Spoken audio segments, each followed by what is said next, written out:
One of the things I love about books is that they are different things to all people. When you write a novel, you're not writing one novel, you're writing a million novels. And each person reads it in a different way, imagines your character in a different way. Your job is to create a framework, to create the points of interest that the reader's imagination fills in and connects. Help them imagine this story. Give them just enough to move to the next point and to bring their imagination to fill in all the blanks. At the end of this masterclass, I'm going to admit something to you that I have never admitted to anyone on earth. I'm also going to show you an artifact that nobody except me has ever seen. And that is your first lesson in suspense.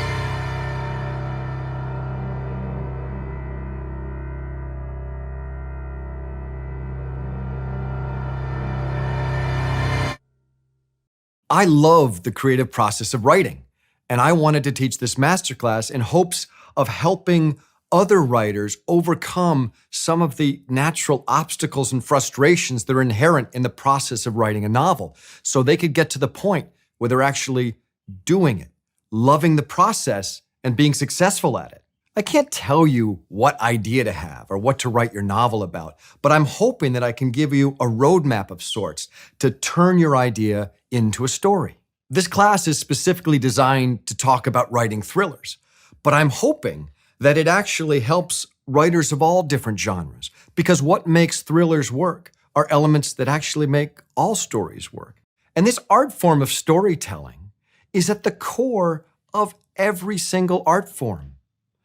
Paintings tell stories. Music tells stories.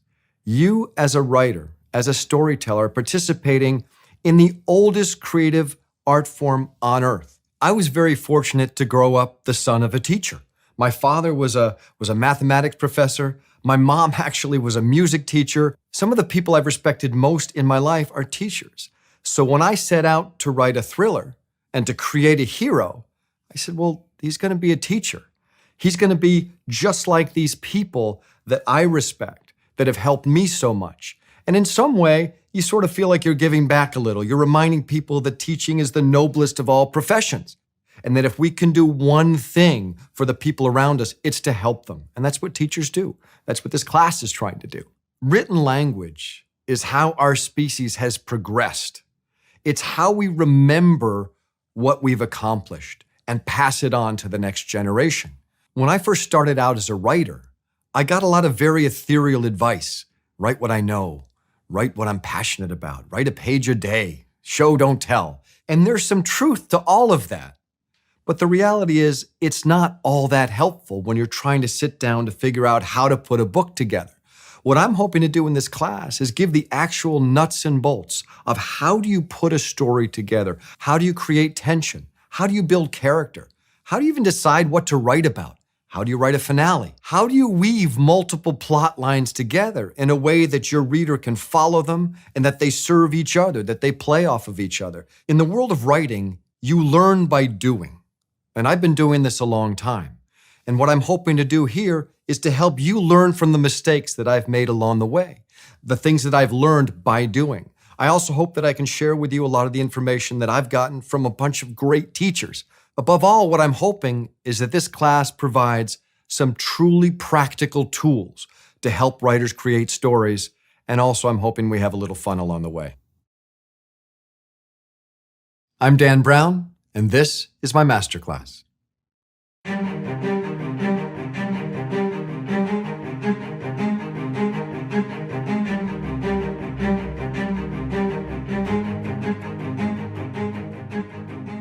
I was excited to learn as a young writer, as I started to put this together, talking to other writers, talking to great writing teachers, that there are elements that must be in a good story. Not just thrillers, all stories. We're going to talk about thrillers here primarily, but all of this is relevant to storyteller, whether you're writing a memoir or a screenplay. This is about storytelling, and there are elements that all good stories have. If you look out at the highway, You will see countless kinds of cars. You'll see minivans and sports cars and tractors. They all have a different purpose, a different driver. They're serving their owners in different ways. But if you take all of these vehicles and you lift the hood, you are going to see the exact same thing. You're going to see the elements of an engine that make this car run. Now, they may be crafted a little bit differently, put together differently, but they're all there. The same thing with stories that work. They all have the same elements. We're going to talk a lot about what those elements are in this class. In broad strokes, you might have a world. You might have the sole dramatic question. You've got to have a hero. You've got to have a goal. Your hero has to have something he or she wants to accomplish. You have to have obstacles that make it impossible. You have to have a moment when the hero conquers the villain, when good conquers evil. These are all elements that you're going to find in stories that work. And we're going to talk about them more in depth in a little while.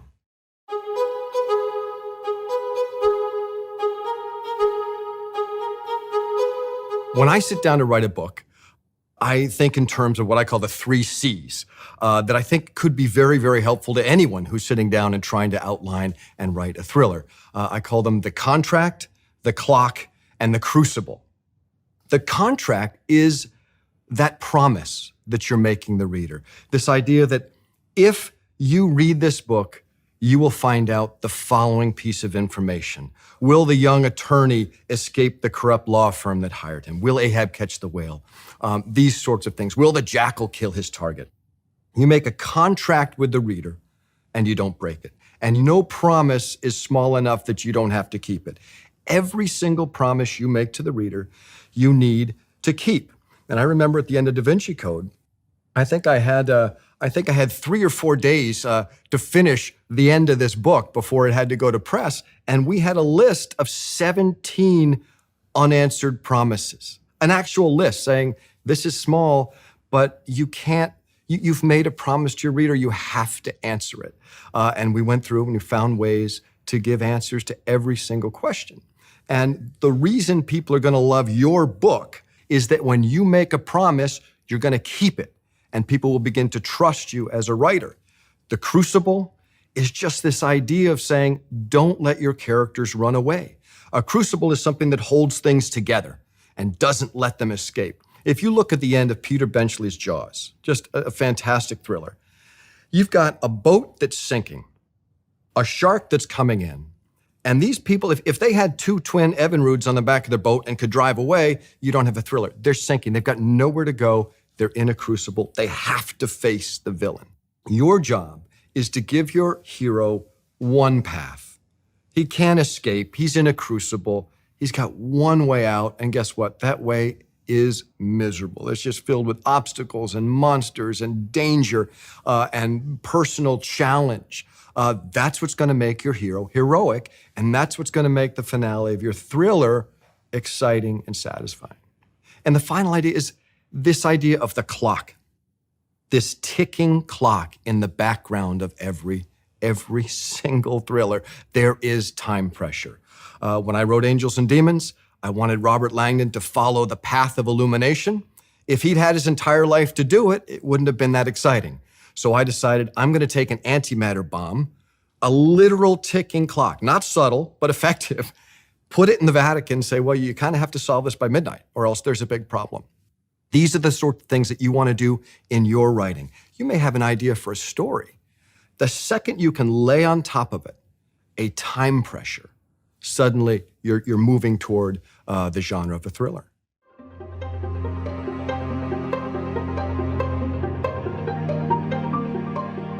When you ask people what the elements of a thriller are, you'll probably get answers like high stakes, suspense. The truth is that these elements of high stakes and suspense are in every story. Thrillers, classic myths, there's always suspense because there are always high stakes for the protagonist, for somebody. It may not be that the world's going to blow up, but it may be this question of, will this young woman overcome her fear of her father and find herself? What makes a book a thriller is the pace at which the plot comes at you. I like thrillers that hit you on the first page, hold on, and don't let you go right till the end. The kind of thrillers I like to read, and therefore the kind of thrillers I like to write, are thrillers that ask a lot of questions very quickly and also give answers very, very quickly. And when you're writing your book, it's absolutely critical that you put in as many questions as you can toward the front of a book, but simultaneously that you answer them at a rate that doesn't leave your reader confused or wondering, am I ever going to get the answer to this? So it really is this kind of patchwork where you're asking a question, giving an answer as you're asking a new question, making new promises all the time, getting people to say, okay, I just figured this out, but now there's this new question. Keep them going. Suspense is all about making promises. It's about telling your reader, I know something you don't know. And I promise if you turn the page, I'm going to tell you.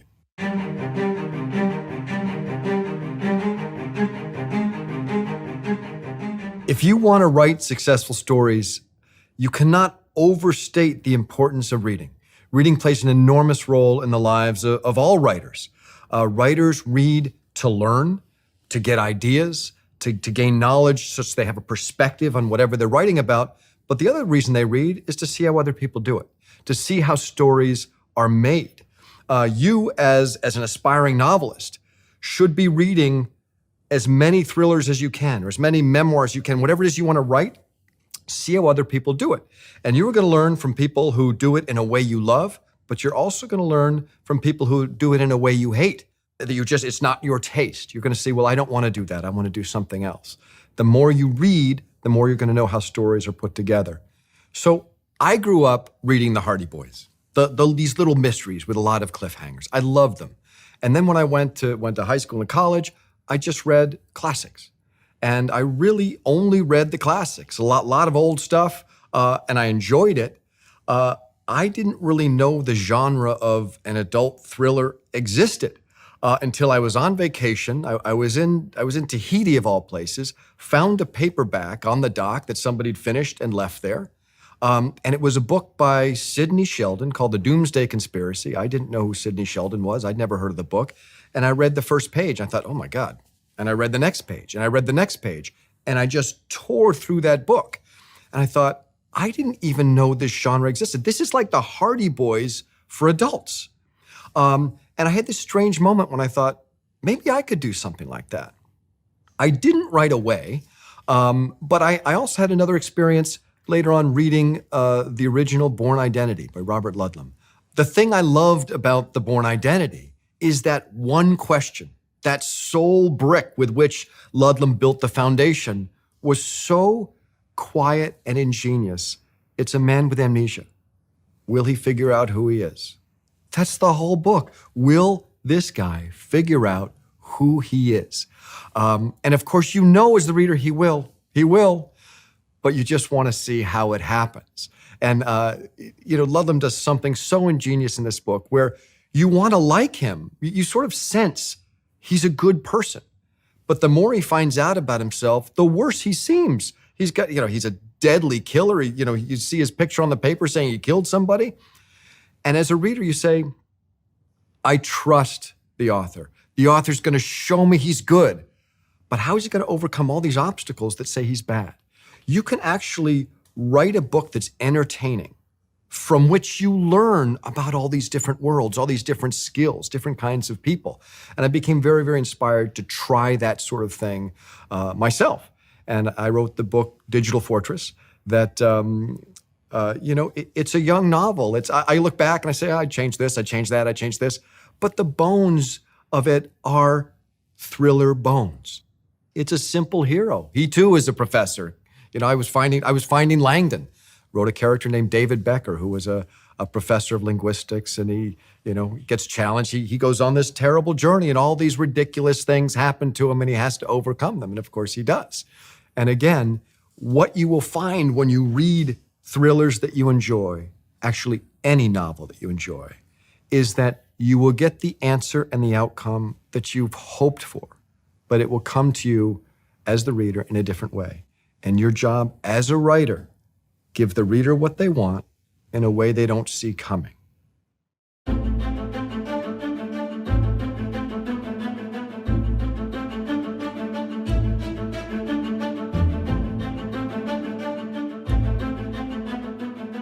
Whether you are a musician, a chef, a painter, or a writer, you need to create the symphony, the souffle, the painting, or the novel that you personally like, the one that suits your taste. And then you just have to hope other people share your taste.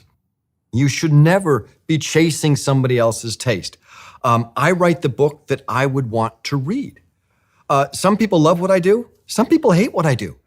But you stay the course as a writer. You say, well, this is just my taste. And maybe you don't share my taste. Well, fortunately, the great thing about novels and thrillers, there are all kinds of different kinds. If you don't like mine, find somebody whose taste you like. The important thing for you as a writer is to write the thriller that you would want to read. And I promise you, if you like it, somebody will share your taste.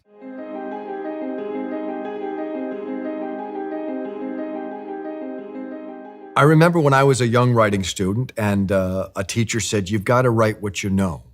And I remember thinking, I'm 16 years old. I don't know. I know junior high school. That's not very interesting. And I learned very, very quickly, you've actually got to write what you want to know. Find what's interesting to you.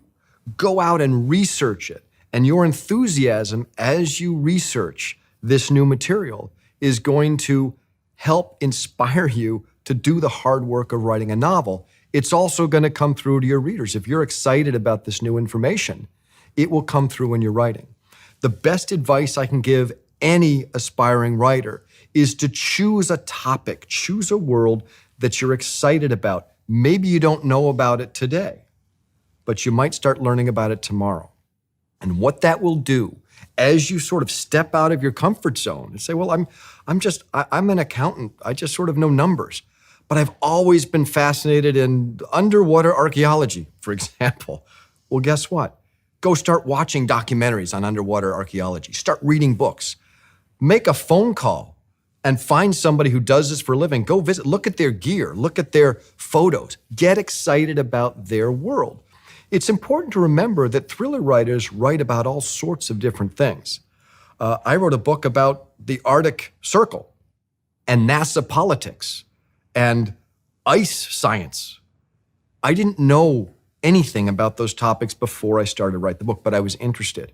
I took a year and I studied and I studied and I studied and I learned about these topics. That's what you can do also, no matter what it is that you think you want to write about, you can write about it. Just go educate yourself. Especially now in the age of the internet, you don't have to fly to the Taj Mahal to write a thriller about the Taj Mahal. The blueprints are online. Thousands of photos are online. Essays are online. You could probably just with searching the internet, find somebody who's just been there. Give them a call. Educate yourself. Choose the topic that's going to make you excited about writing a book. I will tell you, writing a book is hard work and it takes a long time and you got to stay excited through the whole process. You're not writing a song. You can't just sort of have an idea and maybe you're done in a day or two. Not to imply that writing a song's easy, but it's a faster process. Writing a novel, I don't care how good you are, how good an idea you have, how fast you write. The sheer size of the project means you're going to be doing this for a long time. So you better choose a topic that you're really excited about.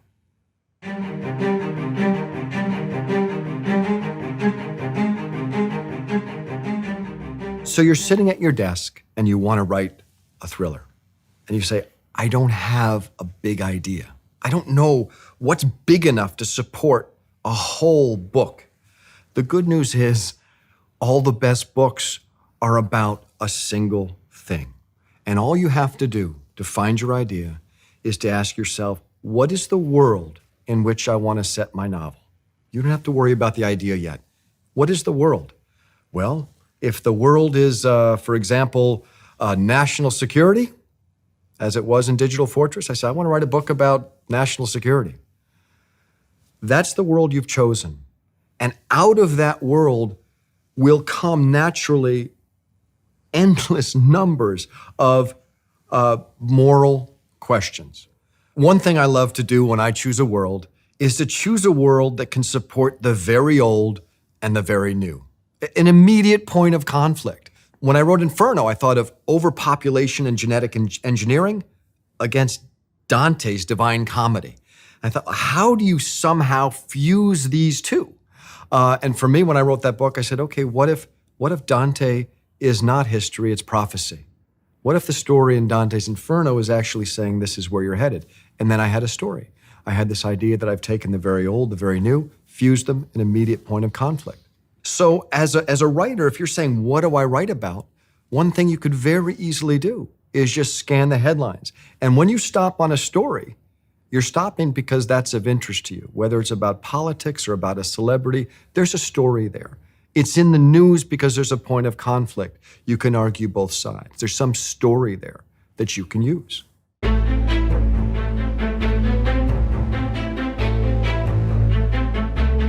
When you try to figure out how to outline your novel, what is my novel about? It is critical that you think in terms of having a sole dramatic question. Build the foundation of your novel with a single brick. Make it simple, make it easy to follow. Will Robert Langdon find the virus and save the world? Will Ahab catch the whale? Will the jackal shoot his target? Will the young lawyer escape the law firm? And it's so intimidating sometimes to read a novel. It's very, very complicated. You've read a thriller with all of these different elements, and you think, how can I possibly do this? Well, guess what? At the bottom, at the core, is a very simple question.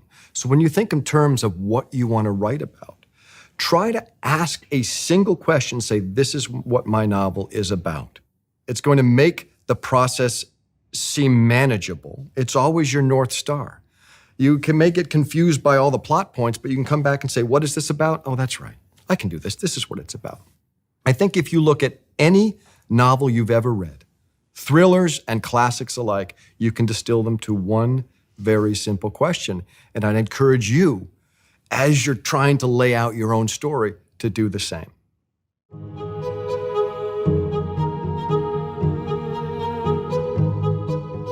When you're building your foundation with a single brick, when you're trying to figure out what is the question around which this book circles, make it a question that is morally ambiguous, a question that is just not cut and dry, a question where you can argue both sides of that equation honestly. And you'll end up with a villain who's much more interesting, a hero who at some point might say, I don't know if I even should be doing this because this guy sort of has a point. It adds all this texture, this moral ambiguity to what you're writing. And again, it does some of the heavy lifting.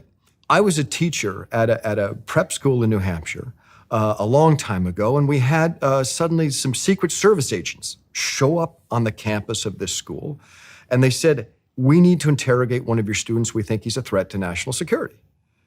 And I said, okay. So they interrogate this kid, and they said he had sent an email to a friend in Germany saying that President Bill Clinton should be shot, and he had terrible policies. Turned out the kid was just venting, and the Secret Service said it wasn't a problem. They went home. And I said, wait a minute, how did they know what was in his email? This was at the dawn of email, AOL, You've Got Mail, the very beginning, when we all thought, well, this is private, right? Of course, it wasn't private. I did a little bit of research, found out there's an agency called the National Security Agency that reads civilian emails and faxes, looking for keywords, trying to keep this country safe. And I thought, this is an incredible invasion of civilian privacy. I ended up talking to a former cryptologist at National Security Agency and making this point. This is an invasion of my civilian privacy. And this man rather amusingly said, well, that's fine, but just so you know, the ability to read your email thwarted 3 terrorist attacks on U.S. soil last year. And in that instant, I realized that there was this beautiful moral gray area at the core of this question. How much civilian privacy will you give up in the name of national security? And that is when the idea for Digital Fortress occurred to me. Here is this amazing world where you can argue on the side of civilian privacy, argue on the side of national security, and all of a sudden, you've got yourself a world for a novel. In the novel Angels and Demons, I wanted to talk about the Vatican and antimatter. In the same breath, science versus religion, this idea of choosing a world where you can argue on both sides. Science does all this good, but it also creates a lot of weapons and ways to kill each other. Religion does a whole lot of good in the world, but there's also evil done in the name of religion. You can argue both sides of the equation, which makes your job as a writer so much easier. The topic does most of the heavy lifting.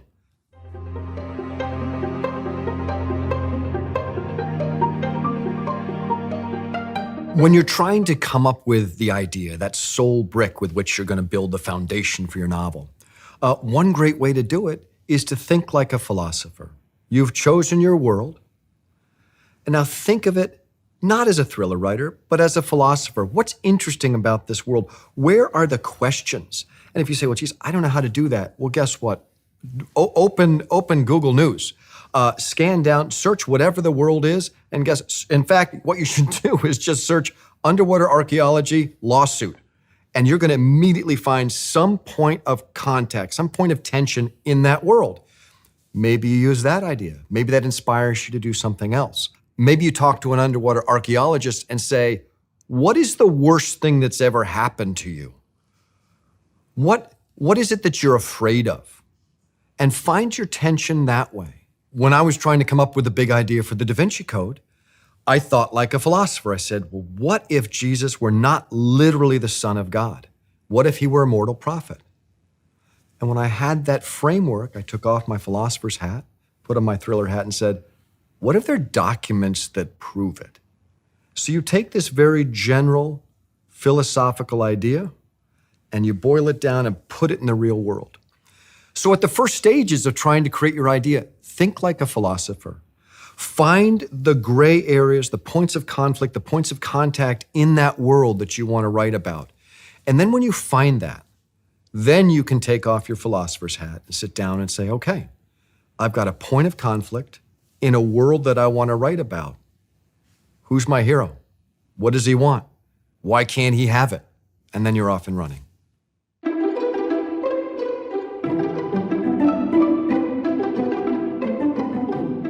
It's so easy as an aspiring writer to get intimidated by the big idea. I need an idea that's so amazing that I can write 500 pages about it.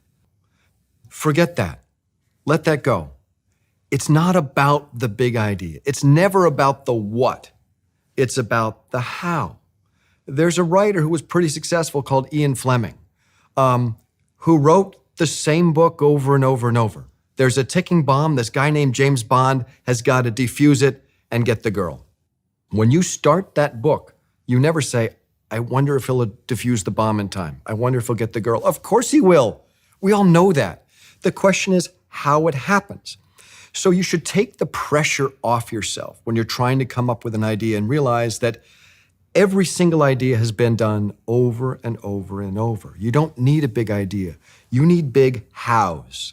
Your job as a thriller writer is to get a character from point A to point B. And B doesn't have to be saving the world, but you have to get them there in the most fascinating way possible. And we're going to talk more about that. And it really is as simple as saying, well, if I want to get him here, if I draw a straight line, that's a pretty boring book. If I want to get him to here, but I put a giant wall that he just can't get past unless he develops some skills or develops some bravery or develops some smarts or dares to go around in a way that we didn't even know he could do. That's your job as a thriller writer. Take the pressure off yourself when you're trying to come up with a big idea. Realize that it's not about finding that one idea that you're going to write a thriller about. It's about figuring out how you're going to make your character move through these landscapes.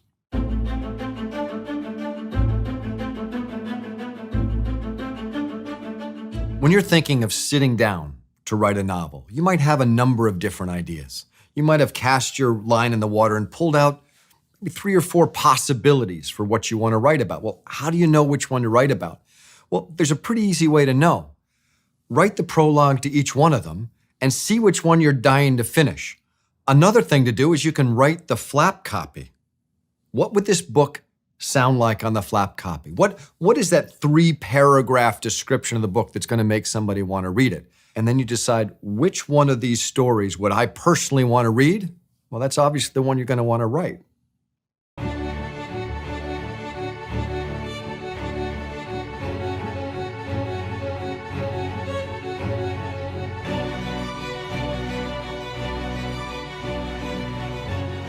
When I sit down and write a book, I think of location as a character.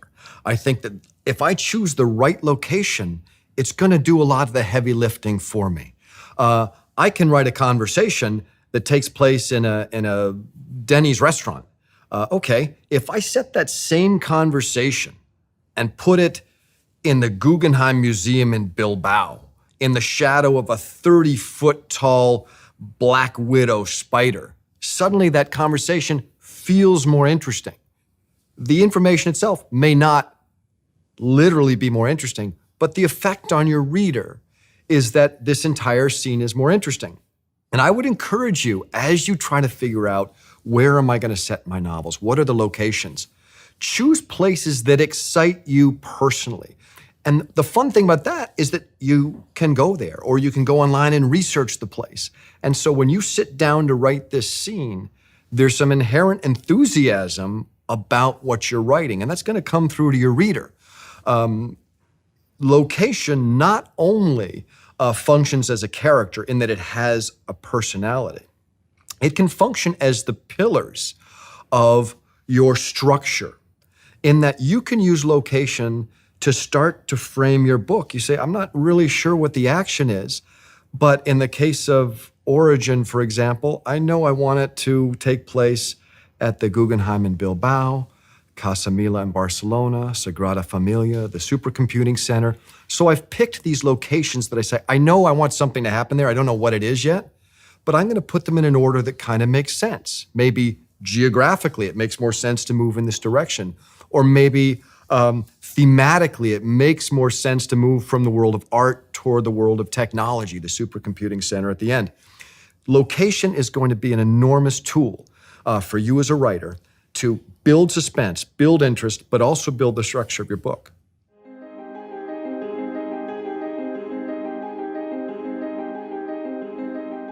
One other thing that location can do for you is it can inspire you. It can actually tell you this is a plot point that you need. And when I had researched Sagrada Familia, I'd been there 3 times. I had actually written a scene at the end of Origin. The scene was done. And I went back a 4th time to sort of check something, and I found a stairwell, a very steep spiral staircase that I'd never seen. And a light went off, and I said, oh no, somebody's got to die in there.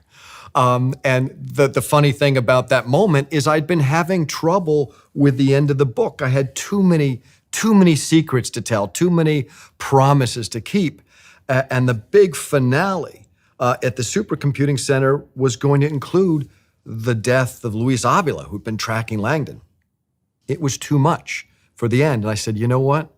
I need to kill Avila a little earlier. I need to make that promise, tie up that loose end so I can move on and focus on the ending, which was a little unusual. Usually the killer doesn't die quite that early in most stories, but I saw that stairwell and I thought, that's what needs to happen. Location will be an incredibly powerful tool for you. I'm going to give you one caveat, one word of warning. If you fall in love with your locations to too great a degree, your thriller might start reading like a travel journal. Everyone reads fiction to read about people. They read about plot. They want to hear what happens to your person. By all means, set the plot in an incredible location that's meaningful to you. Share your enthusiasm with your reader for whatever this location is. At the same time, step back and say, oh, don't forget, somebody's reading Origin to find out what happens to Robert Langdon, not to know exactly what the front of the Madrid Royal Palace looks like. Give them a flavor, teach them something if you can, but don't forget, it really is about the characters.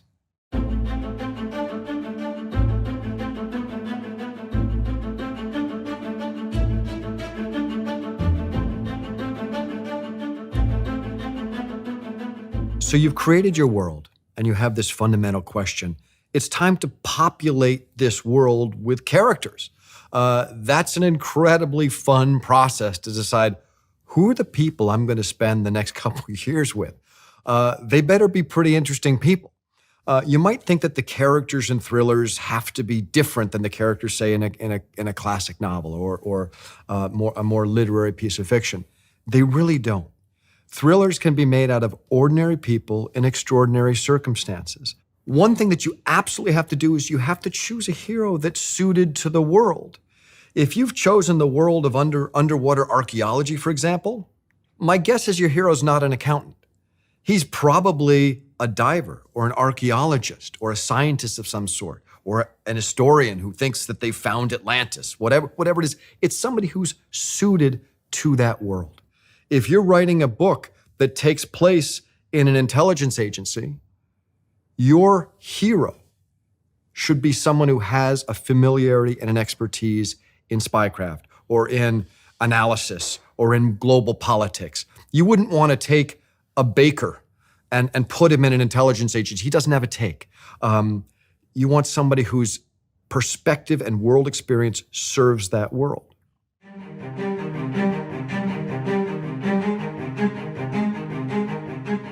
When we're talking about populating a world with characters, I would argue you might want to write your villain first, because your villain is the one who's going to define your hero. Nobody is heroic until they have to come up against an obstacle, because it is the hardship, the obstacles, and the challenges that make him or her heroic. A college professor is not heroic necessarily until he has to save the Vatican from an antimatter bomb. It is the challenge that makes him superhuman and heroic. So a lot of the way that you define a hero is through the villain. It's the pressure that's applied to the hero that creates his or her character. And that should be very, very helpful to you to say, well, how do I make somebody heroic? Well, guess what? Create a worthy opponent. The villain is the one who will be the catalyst for everything.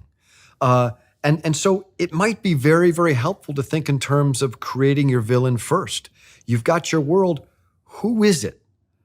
And what does he or she want that's going to make it impossible for another character to achieve their goal?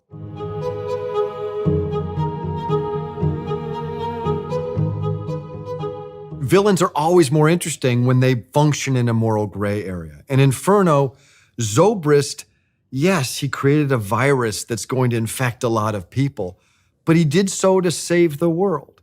So he's a much more interesting character, much more dynamic, shades of gray. So when you create your villain, think in terms of a villain who maybe is doing the wrong things for the right reason. It'll make your job easier because there's an instantaneous interest factor, a moral question that your reader will just perceive instantly. It also makes it more believable because you know what? We all do the wrong thing for the right reason sometimes. There isn't pure evil. You're not looking for a character who just is, sitting there petting his cat saying, I'm just going to blow up the world because I want to. No. You want a character who has a moral take on the world. I want to stop overpopulation. Nobody's doing it. I'm going to do it. Or I want the world, in the case of Origin, I'm worried about the effect of religion on the world, and I'm going to do something about it. Okay, you can argue he's right. You can argue he's wrong. He is motivated by something personal. I would recommend that you try not to motivate your characters by money. It's boring. Say, for example, you're writing a novel about a bank heist. Your villain could say, I just want $5 million. Okay. Or your villain could say, I've got 3 kids. The bank has repossessed my home. My mom needs a new kidney. And if I don't do this, the things that are most important to me in the world are gone. Even if I go to prison, I need to save these people I care about. Well, now you've got an interesting villain.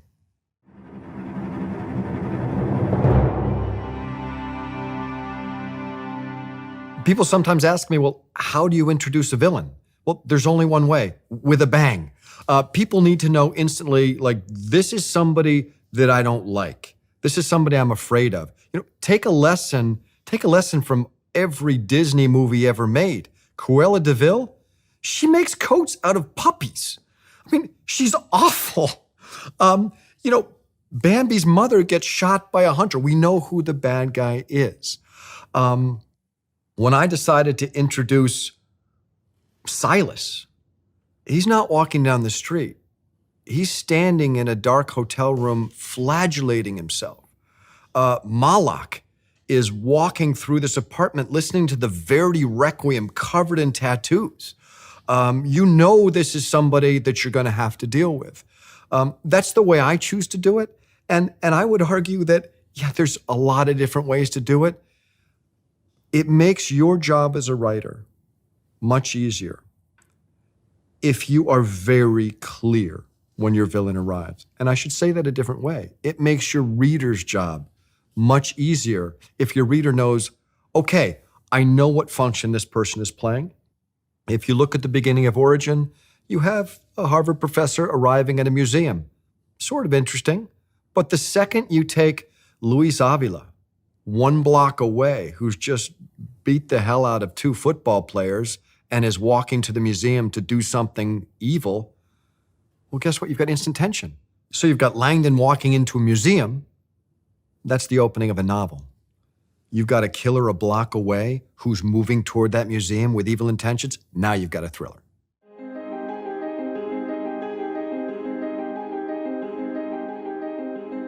There are all kinds of different heroes in novels. You can have a hero that is like James Bond, almost a cartoon character who, he's hanging by his pinky, shoots the bad guy, and says something cute to the girl. And we just sort of say, okay, that's the world we're in. That's fun. That's entertaining. And there are also heroes that are much more gritty, much more real, much more human, much more flawed. You need to decide what kind of hero you want to write. I like a hero that's sort of somewhere in between. I want someone to connect with my hero on a very human level. I want them to know that this is somebody who's intellectually curious, but realizes he doesn't know it all. I want people to know that my hero he's a bachelor. He likes being a bachelor, but he's also kind of lonely. And maybe he wishes he were in love.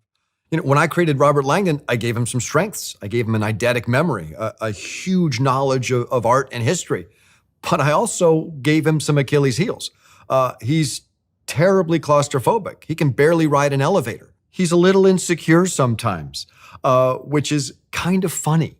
I love to use humor to sort of diffuse some of the tension. I prefer to read a hero who has a sense of humor. Langdon wears a Mickey Mouse watch to sort of say, hey, don't take yourself so seriously. And in some ways, that's a little hint to my reader saying, yeah, this is a real thriller, but it's a thriller. Let's not be too serious about it. You know what? What's more fun than Indiana Jones? It's just plain fun. And it's a thriller where you've got somebody who knows an awful lot about history. He's got some skills. I don't know too many people who are good with a whip, but this guy is. But guess what? He's terrified of snakes. And it just makes him human. That's a very light version of a thriller, and you may be writing something much more serious, but you can learn from that. You can learn from a hero who has some skills that you don't expect, that help him or her get out of dangerous situations, but also maybe has some fears that you don't expect, that torment this person and make them more human.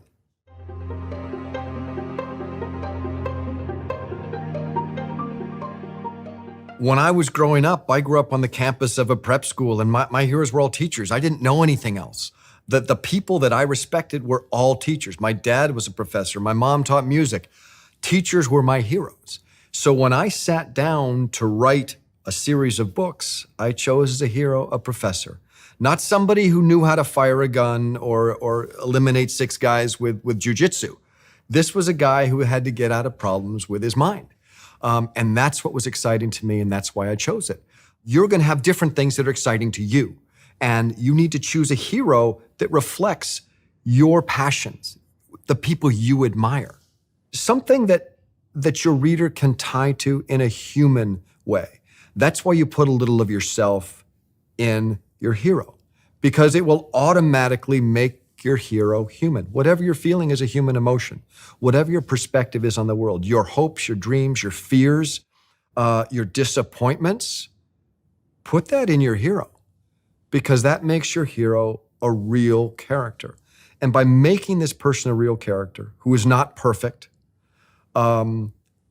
who has hopes and dreams, your reader will be able to say, that could be me. I could be that person who's saving the day.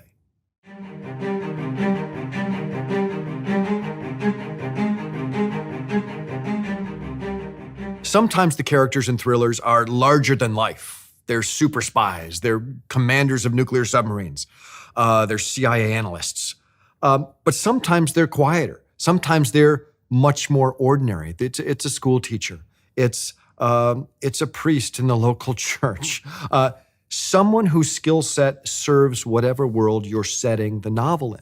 You just need to be sure that whatever this character is that you've created, that the stakes of your novel are important to this person. Doesn't have to save the world, but whatever is happening in your story has to be of critical importance to the characters that you set in motion. It could be that they're just trying to pay their rent and not get evicted.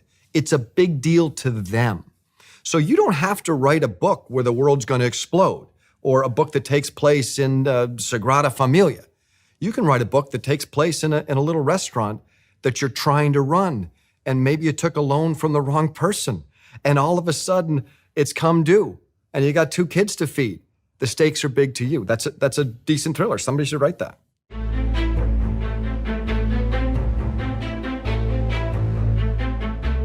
It's funny, readers will accept coincidence on the behalf of your villain. If something coincidental happens and helps your villain, readers just say, yeah, people have bad luck.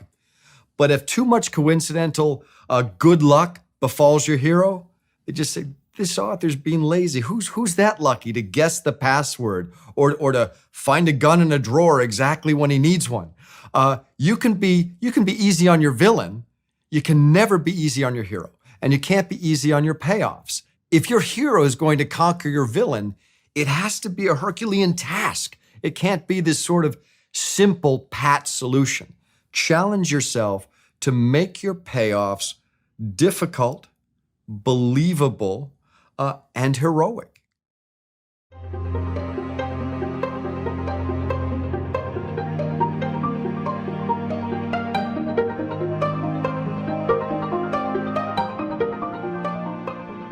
Once you've kind of decided who your hero is going to be, what are his or her qualities? What are the obstacles they're going to face? In a very general sense, you're going to need to start populating this world with secondary characters.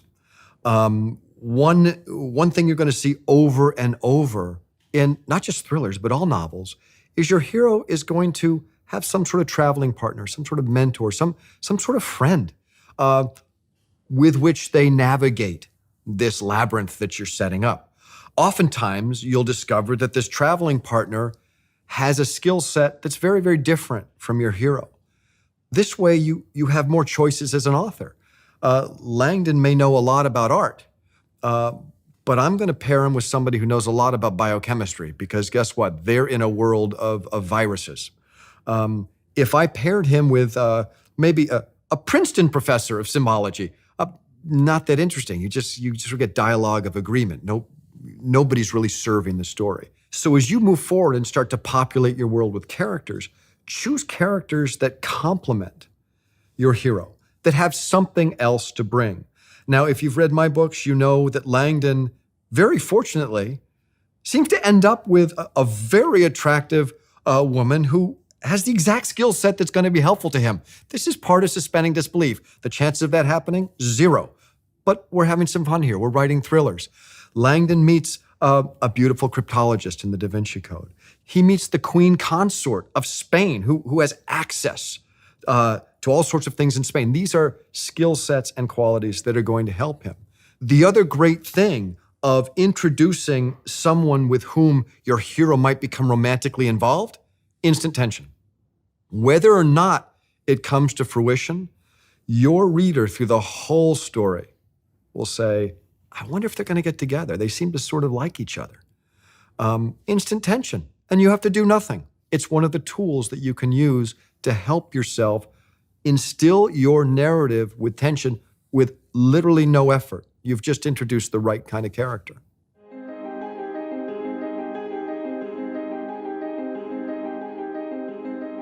One of the common misperceptions I find about writing novels is that you need to know every single thing about every character before you can even start. I realize some people may do that, and it's helpful.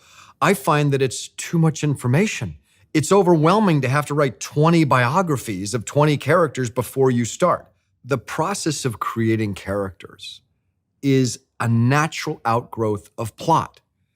You don't decide, here are 10 characters, I have to figure out what they do. You decide, here's the plot, and at any given moment, what character do I need to appear to facilitate this plot moving forward? In the Da Vinci Code, I needed somebody to trap Langdon in the Louvre, and so I created Bezu-Fash. It's not that I thought, I want to write a character that's the police chief, and what can he do? So as you're putting together your novels, take the pressure off yourself when it comes to characters. Don't say, I've got to decide 10 characters today and figure out what they do. Just start with a character or two. Start moving through your plot, and you'll know when suddenly you need a new point of view, a new piece of pressure, a new piece of information. You'll need a traveling companion. Maybe you need a gatekeeper so somebody can't get to where they're going. These characters will just materialize as you write your plot. There was a funny thing that happened to me when I was writing Angels and Demons. And there was a character called the Carmelengo. And I knew some of his backstory. It sort of materialized as I wrote the book. And I got about 2/3 of the way through and I realized, wow, I need somebody to fly a helicopter. And the only choice is the Carmelengo. That's when I wrote the backstory of him flying a Red Cross helicopter as a young man. That wasn't part of his backstory when I started the novel, but the plot demanded that I had somebody who could fly a helicopter. You're the master of your own universe. That's what's so fun about this. So make him a helicopter pilot. You've got to make it believable. It can't come out of left field. And you've got to go back and maybe plant some clues along the way that this person might have a skill set you didn't expect. But you are the master of this entire domain that you're creating. You can make these characters be whatever you want them to be. Let the plot decide who they have to be.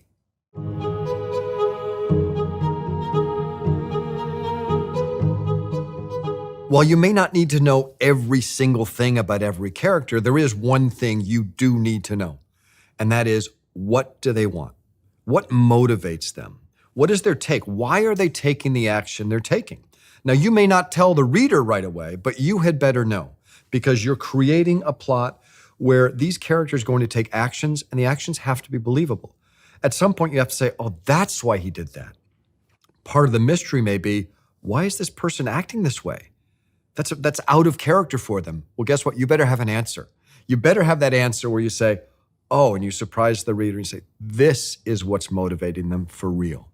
Really, at the core of every character is, what does that character want, and why can't they have it? It sounds very simple, but any character that you read in a novel, you can actually ask that question about them and know the answer. So as you're putting a character together, ask yourself the question, what does this person want and why can't they have it? And that will start to inform who the character becomes.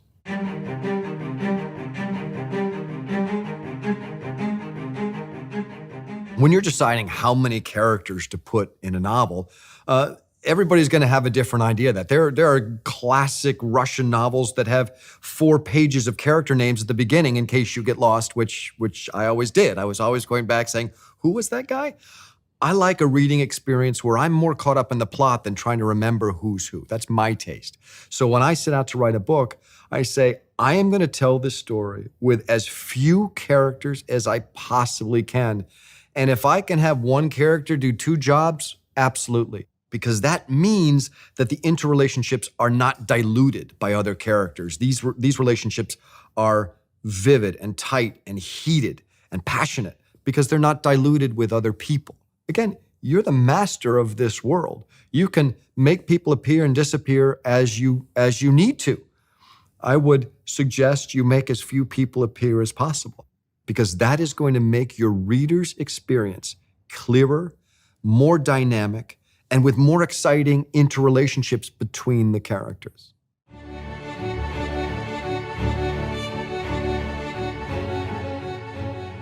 One of the tricks I like to use in introducing character is to provide just one or two really striking, salient details that the reader can say, oh, that's the guy with the scar. Or, oh, that's the little Japanese woman who's the chain smoker, who's kind of mean. When I introduced Bezu Foch in the Da Vinci Code, he's the bull. They call him the bull. That's how he moves. And the reader will suddenly think of him, oh, that's the bull. It is an easy thing to remember. It's an easy thing to visualize. I also like to send clues to readers saying, you don't really need to remember this guy. I didn't give him a name, okay? He's walking through this scene to give you some information. Don't worry about him. I painted him very, very loosely, such that it's a message to you, don't worry about it. If I stop and introduce a character with 3 paragraphs of description and tell you he's the bull and this is how he thinks, that's a guy you're gonna need to remember. So whenever you can as a writer, help your reader out. Say, this one's important, this one isn't. If you introduce a character who's not going to appear again in the novel, maybe don't give that character a name. Let your reader know this isn't important. It's about the information he or she is giving. It's not about this character. It makes the reader's job easier. And that is your job as a thriller writer, to make the job easy. You challenge your reader intellectually, but not with trying to remember which character is which. You're blazing a trail, and you better blaze it perfectly, such that they never lose the trail. You want your trail to go like this and surprise them. And when they're confused, you want them to be confused. It's because you've misdirected them. You don't want them to say, where's the trail? You want them to say, oh my God, that's where the trail goes? And there's a big difference between confusion and suspense. And you're gonna need to master those as a writer.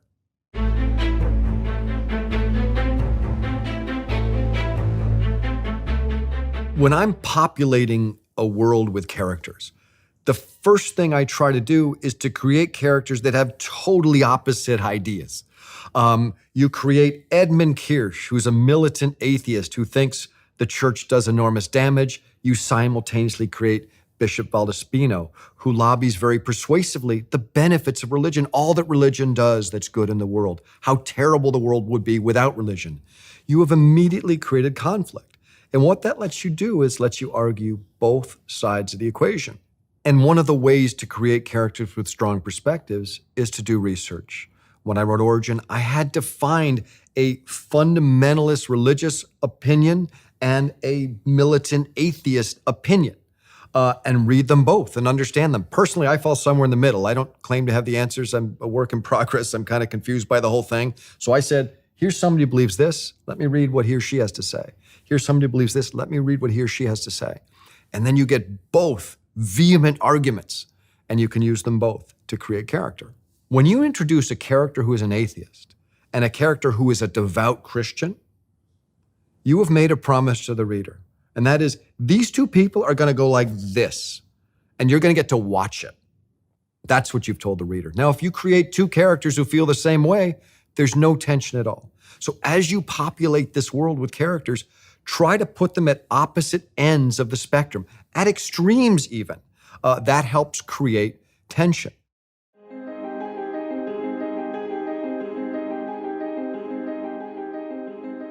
Another trick that can do a lot of heavy lifting for you as you're trying to develop a character is former relationships. For example, when Langdon meets Catherine Solomon, they're not strangers. They have a backstory. They were lovers in college. Now, we all remember what it's like to run into an old girlfriend or boyfriend years later. We know that emotion. And so literally one line in a novel saying, hey, they used to know each other, brings all this baggage with it. And we can imagine as the reader what that might feel like to see somebody you haven't seen in a long time that you used to be romantic with. This isn't a stranger. With one line, you have created an incredible amount of information about who these people are and how they interact. So whenever you can, try to create interconnections between characters. You may not reveal them immediately, but at some point you reveal them. Or maybe that's part of how they're revealed, that you realize, oh, this is actually this person's son or father. Langdon and Kirsch, that's a professor-mentor relationship. They're not strangers. I intentionally said, no, these people have a relationship that the reader can relate to. We've all had a professor or we've all been a mentor. And so we can immediately say, oh, I know what that relationship's like. And we as readers bring all of our personal baggage to that relationship. And it feels rich, but you haven't done a lot to make it rich. We're just bringing our human experience to it. Whenever you can, use your reader's imagination to your benefit. That's the beauty of writing novels, that you are not writing alone. You're writing with a reader who's going to do a lot of the work along with you. Your job is to create a framework, to create the points of interest that the reader's imagination sort of fills in and connects.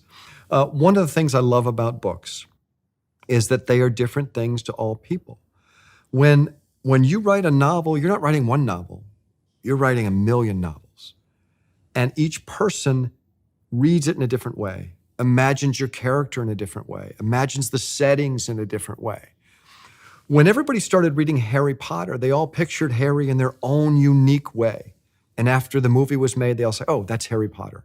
So for me, this idea of creating a story with a partner, meaning your reader, where they're going to do a lot of the work for you. Your job is to help them imagine the story, give them just enough to move to the next point and to bring their imagination to fill in all the blanks.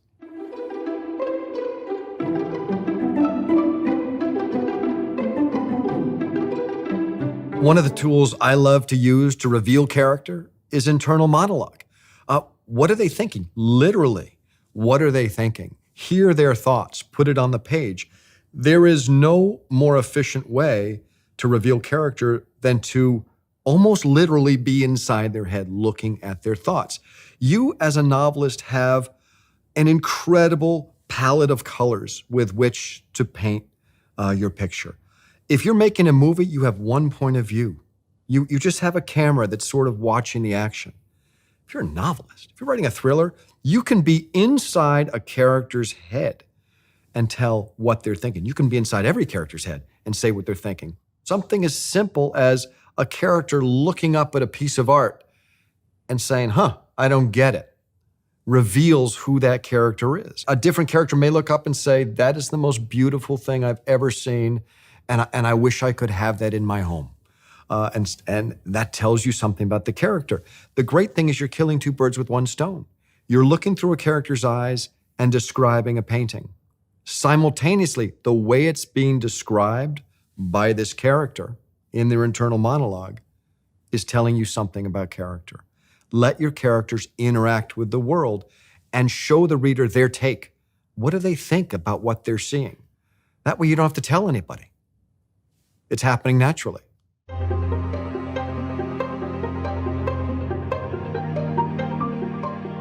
It's funny, I was giving a talk once and a woman in the audience said, how much of Langdon is you? Are you Robert Langdon? I sort of laughed and said, well, no, Robert Langdon's much cooler than I am. He's much smarter than I am. And he's much braver. And she said, Robert Langdon can't be smarter than you. I said, I don't understand. She said, everything that Langdon thinks, you had to come up with. I said, you don't understand. When Langdon walks by a painting and just on the fly gives a brilliant symbolic discussion of what's in the painting, that took me 3 days to write. And the point here is that you will need to do a lot of work to make your characters appear smart. And it'll be exciting. Your reader will say, that's a smart character.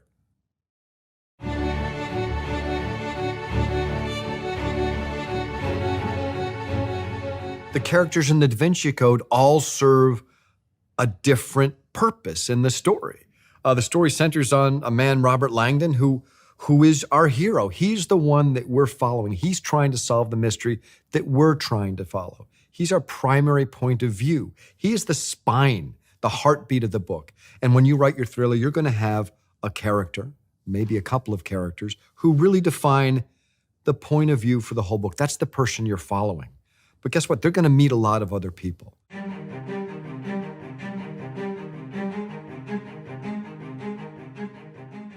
One of the key elements in a lot of thrillers is physical danger. And in the Da Vinci Code, I wanted to put Langdon in physical danger. She doesn't.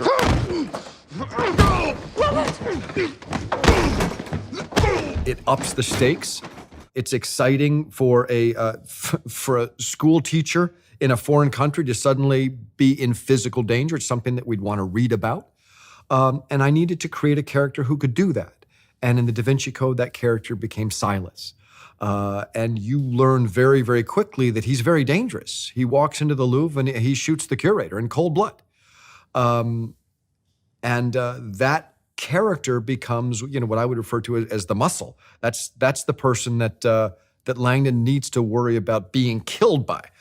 This isn't somebody who's saying you can't have what you want. This is somebody who's saying, yeah, if I see you, I'm going to kill you. And that raises the stakes immediately.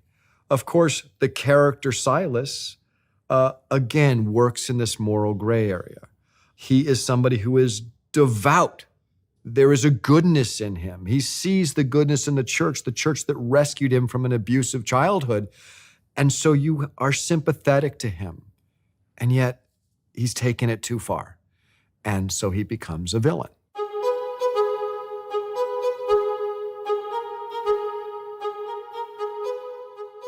Sometimes you'll see that you really have two levels of villain. You have somebody who might be the muscle, the Silas character. But then behind the scenes, way in the background, is the puppet master, the all-powerful, faceless power broker who's moving the pieces. And part of the fun of many thrillers is figuring out, who's the guy pulling the strings? Who's the person I really need to be afraid of? And when this villain, this Silas character, is finally dispatched, who's the Wizard of Oz? Who's the guy behind the curtain who's making it all happen? And that could be a tool that you use that enables you to create multiple levels of villains, multiple levels of manipulation of your plot.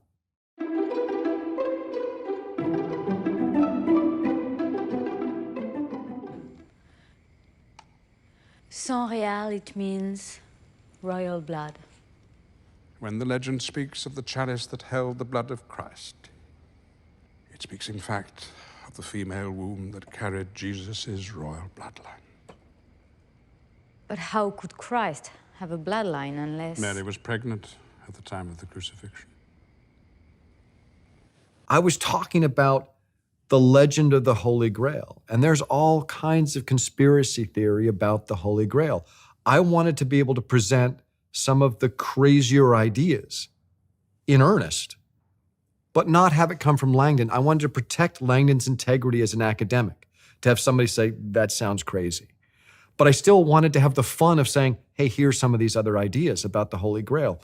So I built Lee Teabing, a character who is kind of a crazy old Grail conspiracy theorist who could say, what about this and what about this? And so the reader gets to experience it all, but you haven't polluted the intelligence of your hero. And the funny thing about having Lee Teabing talk to Langdon about the Holy Grail is that Robert Langdon can play the part of the reader. And at every moment when the story that Lee Teabing is telling sounds a little crazy, Langdon can say, wait a minute, Lee, that's crazy. It takes the onus off the reader. The reader doesn't have to say, am I supposed to believe this? Or what am I supposed to be doing here? You have a point of view who's saying, that's sort of interesting, or that's nuts. And the reader can just exhale, take the ride, and know what they're supposed to believe and not supposed to believe.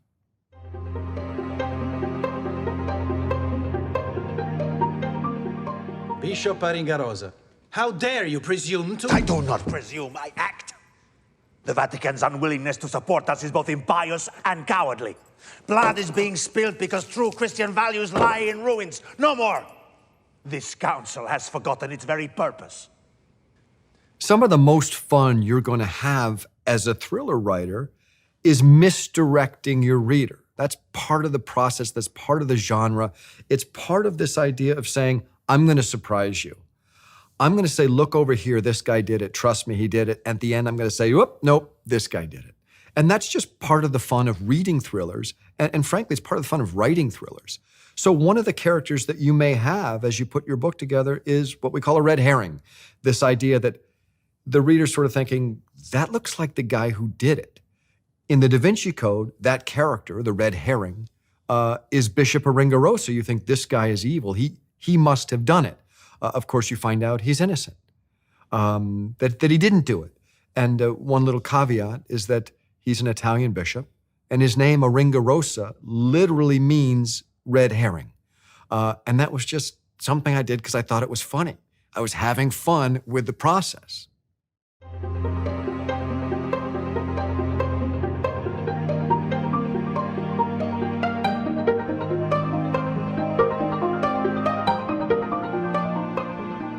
For most writers, research is the very first thing you do.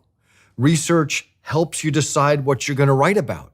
Research is one of the most fun parts of writing a novel. You're learning, you're traveling, you're reading, but there are different kinds of research.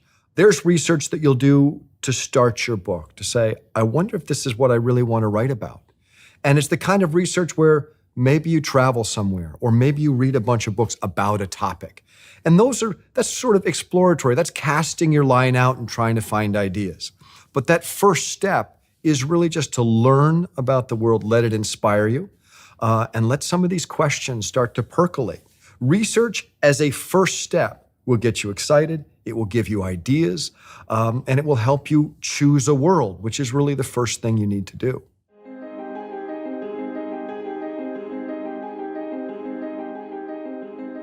Once you have an idea, you do a much different kind of research. Once you decide, I'm going to write about overpopulation, well, guess what? Then you're reading books on demographics and population and environment and pollution and bioengineering. Then you've cast your line, you've pulled in an idea, and now it's time to get serious. For the kind of thrillers I write personally, I will read history and philosophy and art and conspiracy theory. When I wrote Origin, I read 4 books that said Darwin is wrong and evolution isn't happening. To my taste, that's insanity. Of course evolution is happening. But I read the other argument such that I could have characters make that argument to create that moral gray area. Then I sort of think, well, I'm going to need settings. And in the case of Origin, I said, well, I'm talking about the evolution of life. I'm talking about devout Catholicism, Spain.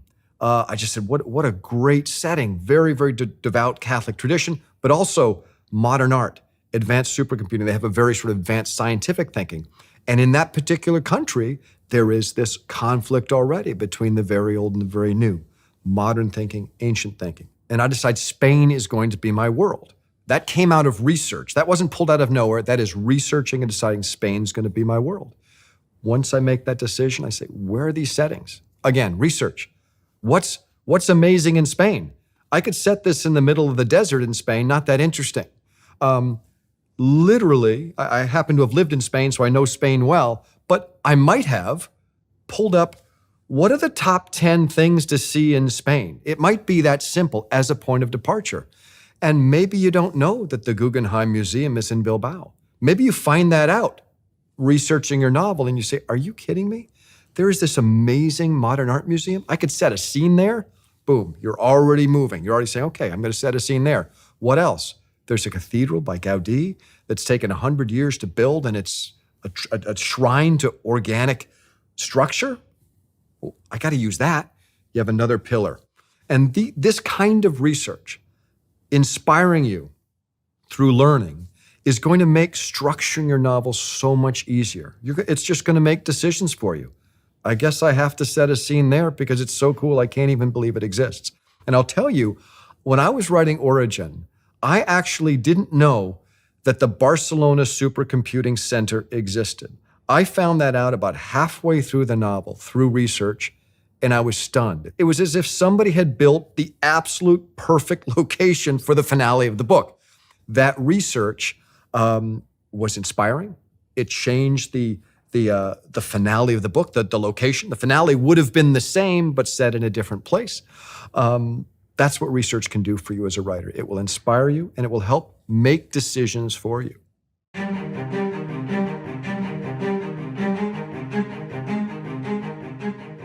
When you're researching a novel, reading is where you start. Whether it's through books or online, you're sort of just getting a sense of your topic.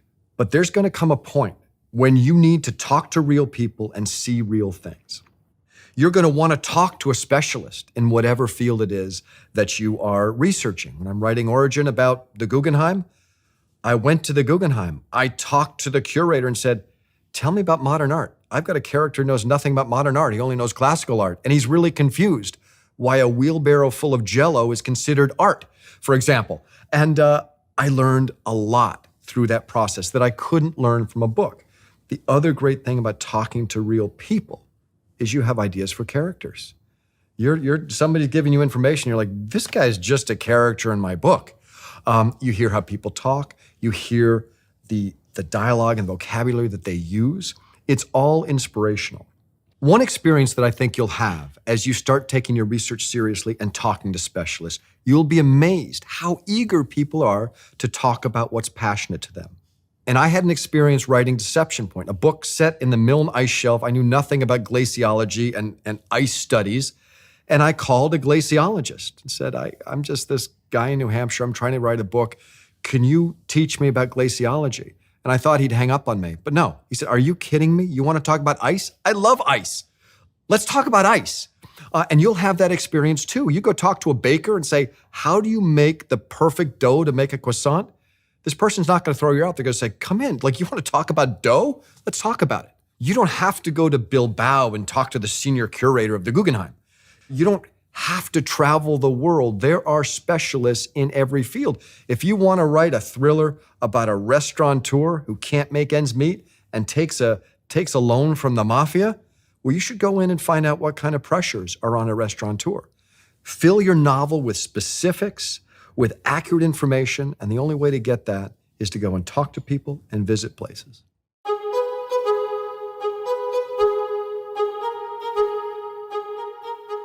Before I presume to talk to somebody who is a specialist in a field, I will do a lot of reading, such that I'm asking the right questions, such that you don't look like a fool, such that you don't waste somebody's time.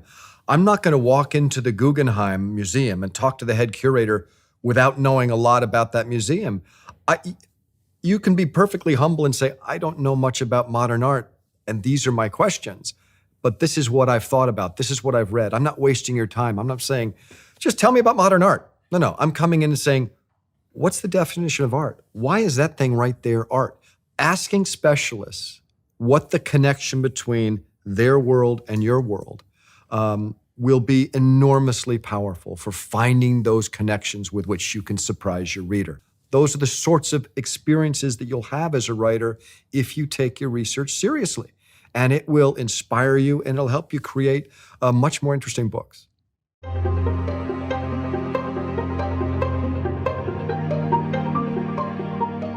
When I go to research a location, the first thing I do is go with no notebook, no dictaphone, no curator, no guide.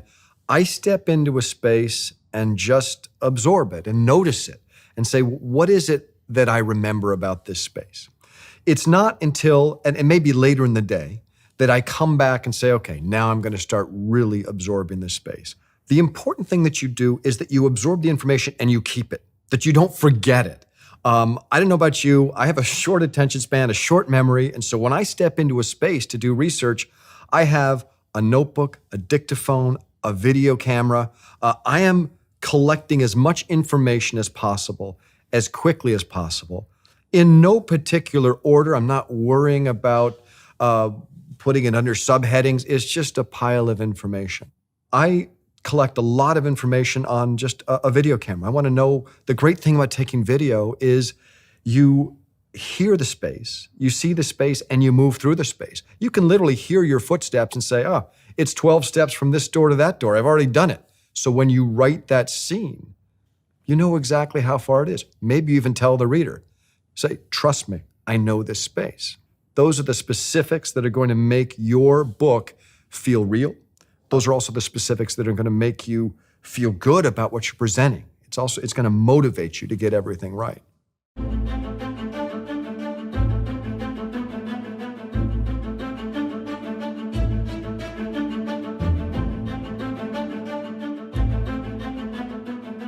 One of your jobs as a thriller writer is going to be making connections the reader doesn't see coming. That's part of the fun. When a reader says, oh my God, that's why that happened, or that's related to that, you of course know all the answers. When you're writing it, your job is to hide it and to reveal it in an exciting way.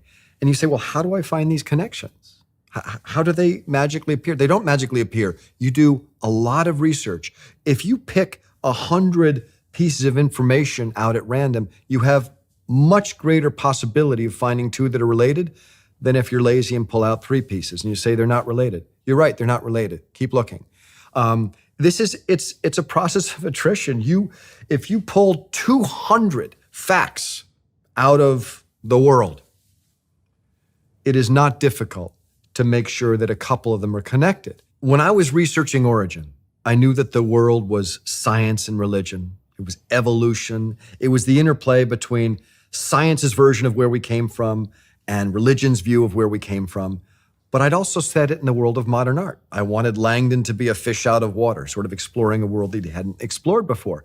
I thought, what artist could I use that tied into these themes of science and religion? Fortunately, William Blake is exactly that. His work has a foot in both worlds.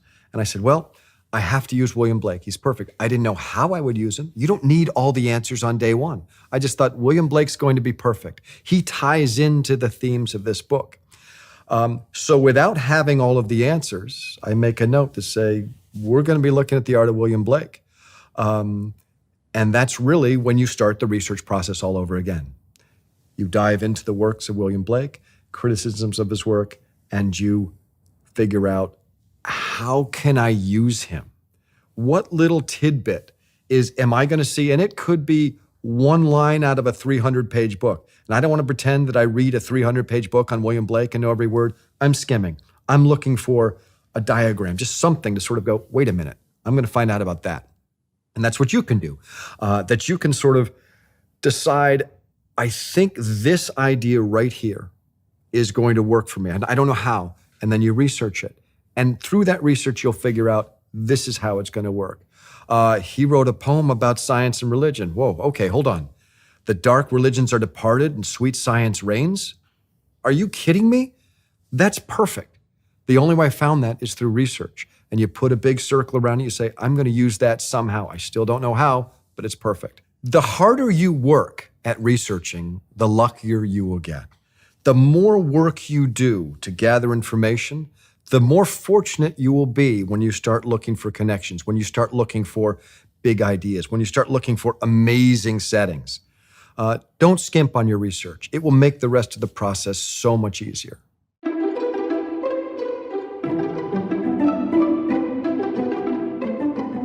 Writing a novel can be overwhelming. And if you try to know all the answers on day one, you won't do it. You'll just quit. You'll say, this is impossible. When I go to research a book, I'm not thinking about structure and plot. I'm not trying to know all the answers. I'm trying to be inspired. I'm trying to gather the information and sort of let it start to have its own gravity and go to its logical location. I kind of think of it as a dust cloud swirling in space, and all these different particles will start to attract like particles. Planets will start to form, and as they start to form in their rough shapes, you can start to populate them. You can start to put plants on them and oceans on them and people on them, and until you get something that's actually functioning. Don't try to do it all on day one because you'll give up. You do not need to have total mastery of your subject matter to start a novel, only to finish it. Give yourself a break. The beginning of a novel is inspiring yourself, finding the ingredients. You can worry about the rest of it later.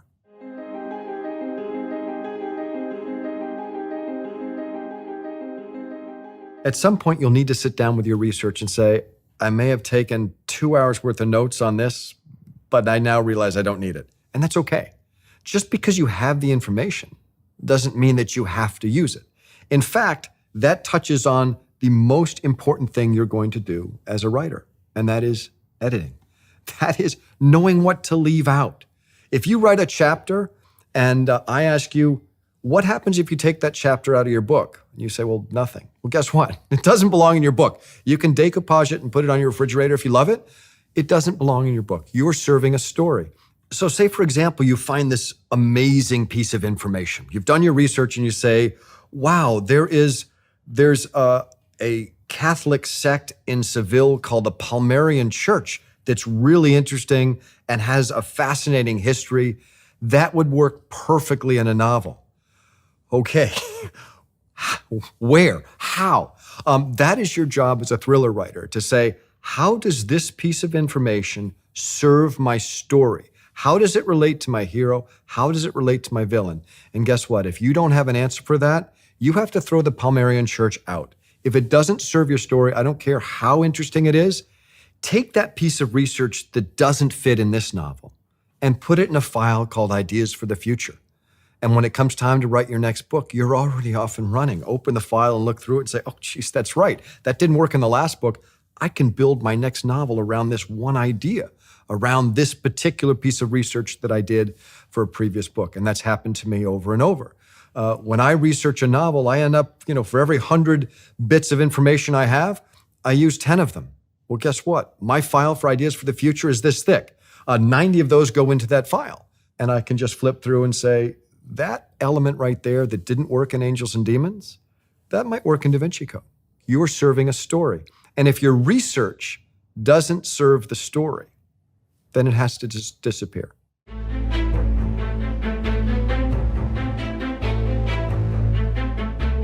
One of the things I love to do in my books is to be very factual, to sort of say, these are fictional characters. Robert Langdon doesn't exist. These characters' conversations never happened in the real world, but they're standing in places that are real.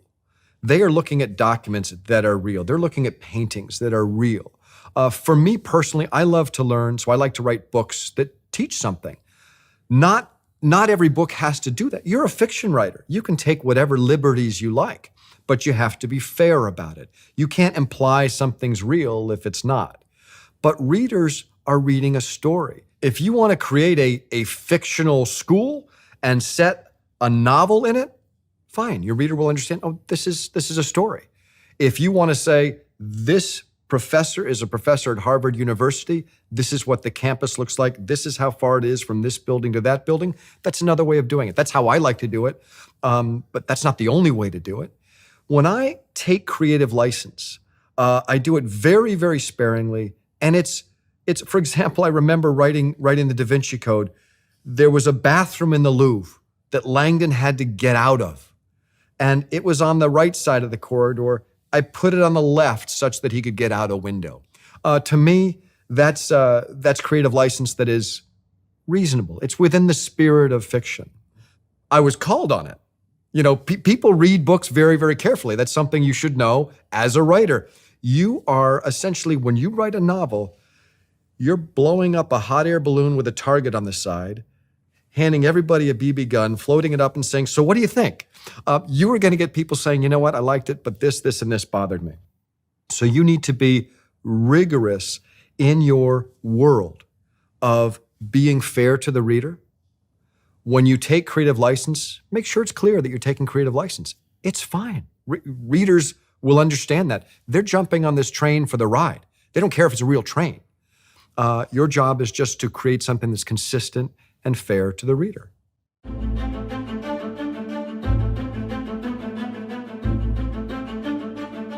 I must give you a word of warning about research, only because I've fallen in this trap myself.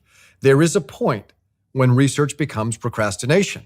The fourth time you're walking around the Guggenheim without having written a page, guess what? You know what? No, now you're a tourist. You're not a writer. So it's important to understand that, yes, you need to research and you need to gather information, but you also need to write a book. And there's going to come a time when you say, I know enough to start. I know enough to get this process going. You may be writing a chapter and get to a moment when you say, well, I don't really know what this room in the Guggenheim looks like, so I guess I can't write anymore. I guess I've got to go do some more research. Wrong. I'll tell you what I do. I say, well, whatever the room looks like, I'll probably spend about 2 paragraphs describing it. I put 2 paragraphs of X's in my manuscript to just take the space so I know there's something there. And then I keep going.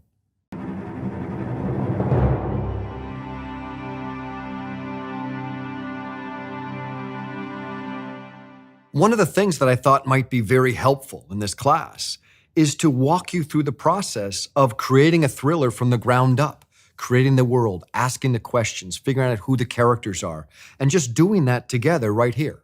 I can't tell you what your idea should be, but I'm hoping to give you an idea of the process of turning an idea into a thriller.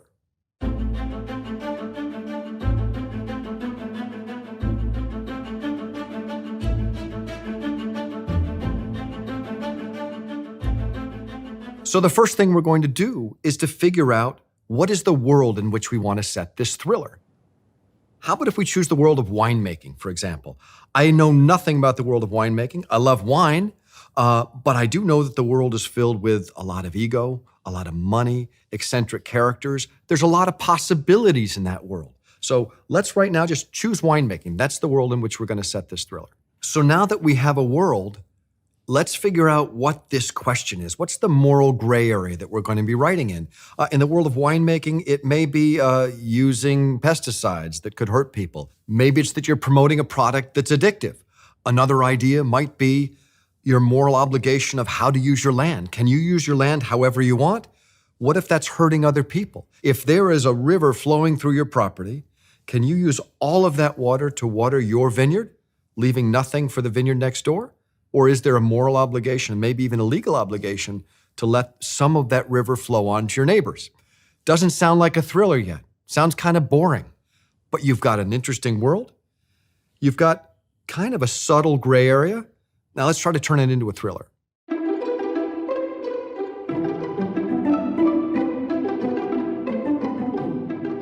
So we've got our world, and we've got this moral gray area. Let's come up with a hero.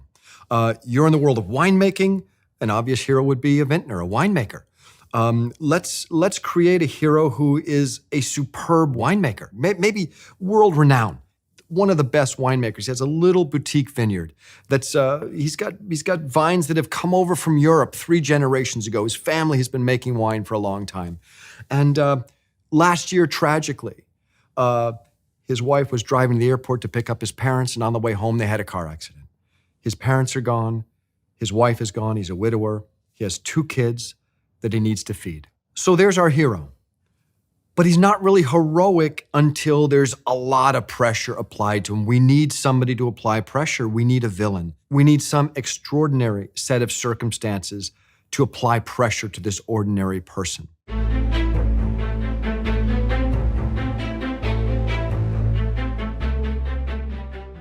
In comes the villain.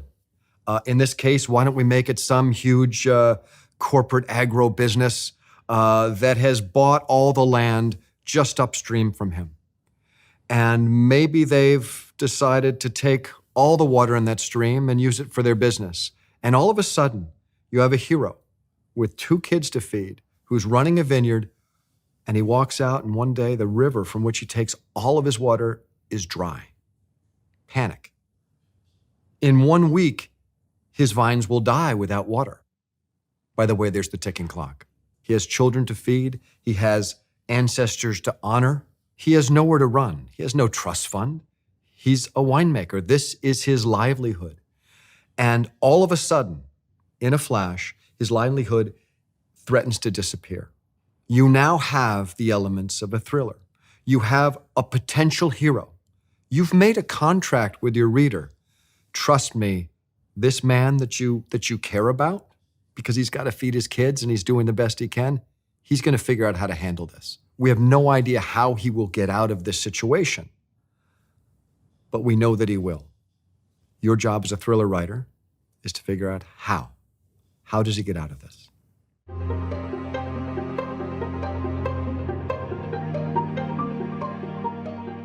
Okay, so let's just do a mental checklist of what we've set up. Have we got the 3 C's? Have we got a clock? Yeah. This guy's vineyard's going to die in a week if he doesn't give them water. Have we got the crucible? Absolutely. This man has nowhere to run. This is his livelihood. He doesn't have money in reserve. He has 2 children he needs to feed. All he knows is winemaking. Everything that he has gone into this farm. He has nowhere else to turn. You've put him in a crucible. He has to figure out, how do I get water in a week? Do we have a contract? Yes, almost. We've implied to the reader that this man that you care about will find a way out of this situation. He'll find a way to water his plants. I would suggest, as a thriller writer, You underscore that contract. You make it crystal clear. Maybe he goes to the grave of his mother, father, and wife, and he kneels and he says, with God as my witness, I will not let these plants die. Boom, now you've got a contract.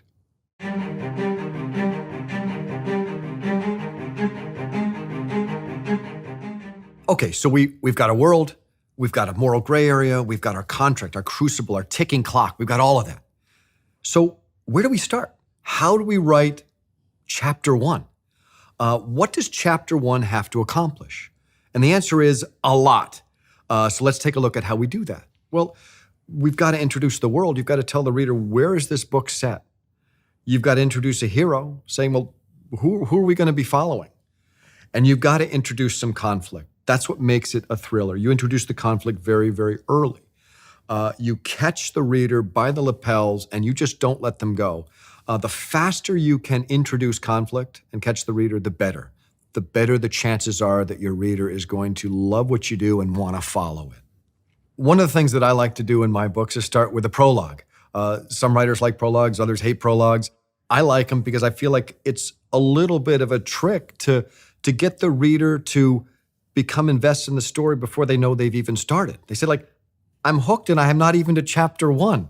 That's just a matter of taste.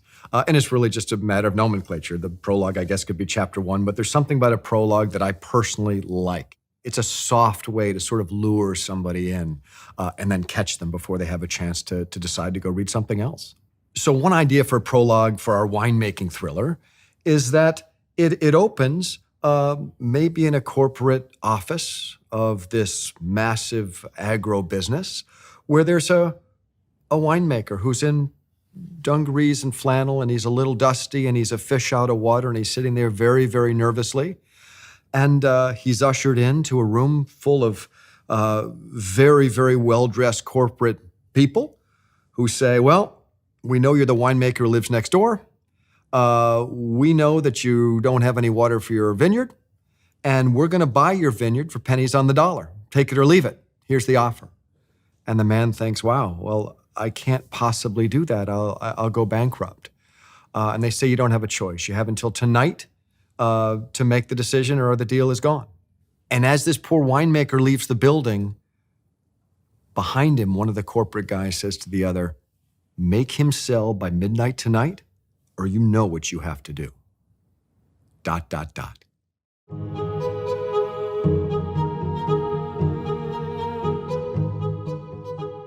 So we've set up a world, and now we have a hero who's in some jeopardy. We're not sure what this corporation's going to do if he doesn't sell. We also know that he can't afford to sell. He's already in a crucible. We've left him nowhere to go. So we're going to do something now that may seem a little bit surprising. We're going to fast forward and write the ending. Now that may seem like it's difficult. How do you figure out what the ending of a book is? Well, I can tell you what it isn't. The ending of this story is not the corporate agro company paving over his vineyard for a parking lot and this man going broke and living on the street. That's not the ending, okay? Stories that are satisfying really have only one ending. The hero wins. Your job is to make sure that the hero wins in an exciting way that you don't see coming. We know this guy's gonna find a way to water his vineyard. He's got to find a way to feed his children. He is going to conquer the evil corporation that bought the land next door. We know that. You've already written your ending. The specifics, the hows, the twists and turns, you have to worry about those right now. But it's important as you're laying out a book that you realize, well, there's only one ending. I've got to figure out how to make it interesting, but there's really only one way this can go.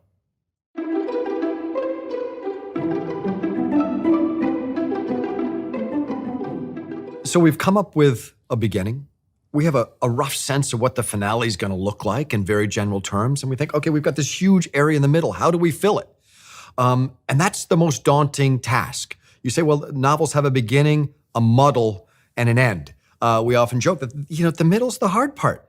What are some of the ways we can decide what goes in the middle? And one of the tools that you have at your disposal is location. You can start to choose locations where you want action to happen. And simply by choosing the locations, you will start to realize that there are some must-have scenes, and you can drop them in and shuffle them around and start to put in some pillars on which to build the framework of your novel. Maybe you go and do some research at a vineyard and you decide, wow, I didn't know that vines grew so high that you actually can't see from row to row. And this could be an incredible chase scene through here. Maybe you find a giant machine that grinds grapes and you realize, wow, that's really dangerous. Maybe somebody falls in there. Maybe somebody's pushed in there. Maybe you look at this corporate headquarters with their security cameras and their guards, and you think, that's a fortress. That's almost an archetypal castle that your hero has to penetrate. I'm probably going to want a scene in there.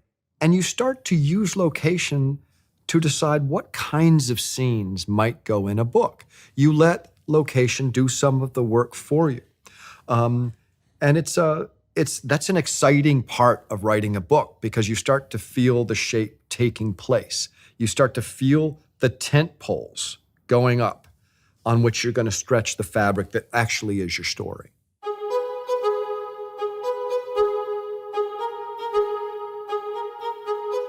So after you've let location start to outline the structure of this book, and you have your hero, and you start to wonder, well, what actually happens? Almost invariably, your hero comes in contact with other characters, and you think, well, I now have a hero that has, I guess at this point, it's a legal problem. Your hero is wondering, is this corporation allowed to take all my water and kill all my plants? Or you've got a farmer with a legal problem. He should probably, in the thriller world, run into an attractive female attorney. Okay, I mean, tongue-in-cheek, but also kind of serious. You're looking to create a character, a secondary character, that can work in synergy with your hero, that has a different skill set, that can bring something to the equation. It's an added bonus if there might be a little romantic tension. In this case, this man is a widower of a year or two, and he's lonely. And this is somebody who comes into his life, and you wonder, I wonder if they'll get together. Instant suspense. Whether they get together or not, your reader's going to wonder through the whole book if they're going to get together. There's a little promise you've made.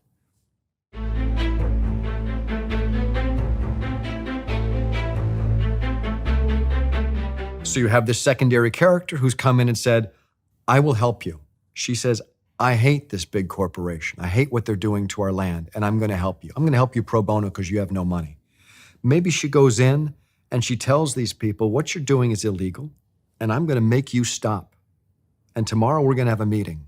And then she goes home and she's washing her dishes, and a rock comes through the window with a note on it that says, stop what you're doing, you're going to be sorry. Okay, the stakes just went up. You had a legal problem, now you have a safety problem, and your thriller has just ratcheted up a notch. The sooner you can do that as a writer, the better. Make the stakes escalate quickly such that the people that the reader cares about are in sudden peril. Another fun thing you can do with this secondary character is to give them some sort of secret, some sort of backstory that you as the writer are not going to tell right now. For example, this female attorney, maybe some of her backstory is that her ex-husband, with whom she is not friendly at all, is the lead counsel for the corporate headquarters. She's going to come in contact with somebody with whom she already has conflict. Again, you're escalating it. Maybe they have a child together. Maybe she's afraid if she pushes him that he won't treat their child well. These are the sorts of things that you can just play with as a writer to turn up the tension.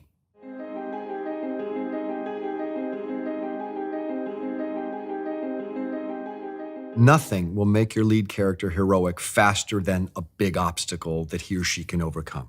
In the case of this winemaker and his legal sidekick, maybe they find out that there is a document that actually can save the day. Maybe there's a document in that corporate headquarters that will prove that this corporation has done something illegal, and the government will step in and say, I'm sorry, you got to give this guy's groundwater back. So the question now is, how do you get in? You've just created an obstacle. It's almost archetypal. How do you penetrate this castle and steal the jewel? that piece of information that's going to save the day. So you have asked your hero to do something that's almost impossible. You've painted him into a corner. And your hero now has to figure out how he gets in. You've also made a promise to your reader. I promise you he'll get in. He's going to figure this out. And the reader thinks, how? Well, guess what? You got to turn the page. So you've got a hero that needs to get into this building. And your job as a writer to find the most interesting way in. And that's up to you. That's the fun. Maybe he goes in on a delivery truck. Maybe he, enters a moral gray area and uses his kids as a diversion so he can get in. That's your job. That's the fun of figuring out how does he get in. Maybe he's got a friend who gives hot air balloon rides and he drops down in the middle of the night off a hot air balloon. Who knows? You figure that out. That's the fun part. Once he gets in, you want to surprise the reader with what he finds. He's going in for a document that is going to be the jewel, that piece of information that's going to save the day. Well, guess what? If he finds it, your book's over, right? Your job is to control the flow of information. You almost succeed, but not quite. Maybe the document is redacted, doesn't have all the information it needs. But the best twist is when he finds something he doesn't expect. Maybe rather than finding a document that gives them legal recourse, they find something horrific. What if they find evidence that this hero's father, this ancestral vintner who's been trying to protect this vineyard, had lobbied very, very hard not to let this corporation come to their community? He'd pushed back really, really hard a few years ago, and guess what? This corporation planned to do away with him. And that maybe the car accident that killed the hero's mother, father, and wife wasn't an accident after all. All of a sudden, the potential villain is much darker, much scarier. Not only do you have a corporation that's taking your groundwater and threatening your livelihood, you might have somebody who killed your parents and your wife. It sounds horrible, but that's your job. Make it horrible.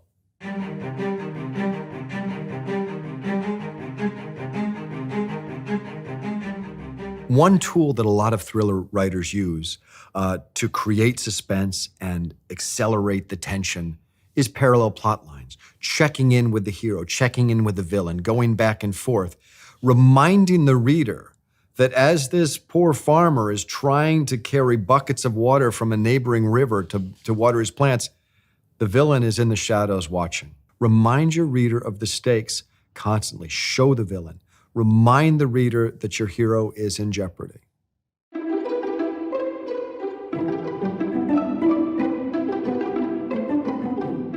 So moving forward with the plot, all we really need to do is motivate our character into the next location.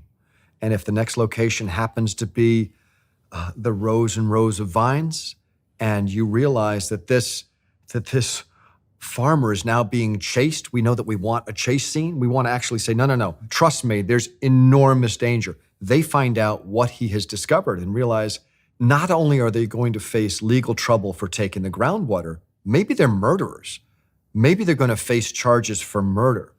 And they think, wow, we've got to cut the losses there. This guy needs to disappear. He knows he has the trump card that is going to make our lives miserable. We have to do away with him.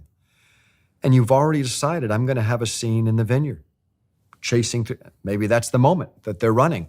Maybe you know that the scene is going to end in this industrial section of the vineyard where there's this enormous machine that grinds grapes. Maybe your hero, this winemaker, uses his knowledge of the machinery and the layout to trick this person who's chasing him to fall into this vat, and he gets ground up. Well, guess what?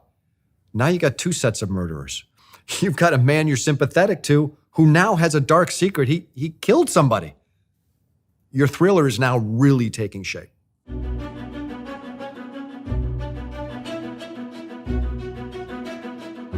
So we've got this thriller started. We've chosen a world. We've got moral ambiguity. We've got a hero. We've got a sidekick. We've got villains. We've got the plot started.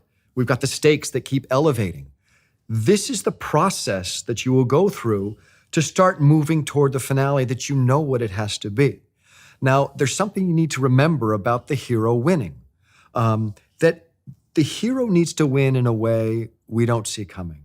Ideally, the hero will use his or her unique skill set to outsmart the villain. And when the villain fails and is punished, you need to remember that the punishment needs to fit the crime. If this corporate attorney is guilty of something legal and kind of slimy, he probably just goes to prison. If he's a killer, if he killed your parents and your wife, he's got to die. The punishment needs to fit the crime. If he's only a corrupt attorney who's sort of manipulated some money, you can't kill him. That's too much. Then your hero is the killer. No, the punishment needs to fit the crime. Your reader needs to be centered in a world that has a moral foundation. Now, that moral foundation is yours. You get to choose it. You get to choose the morality of your own novel. And different styles and different authors will choose different moralities. A story about the mafia might have a much different moral sense than a story about a school teacher. You get to choose that. Whatever you choose, it has to be consistent. It has to be fair. You don't want your reader to think, wow, I thought this guy was heroic, but he was a little hard on this person over here. You want the reader to feel like that was fair.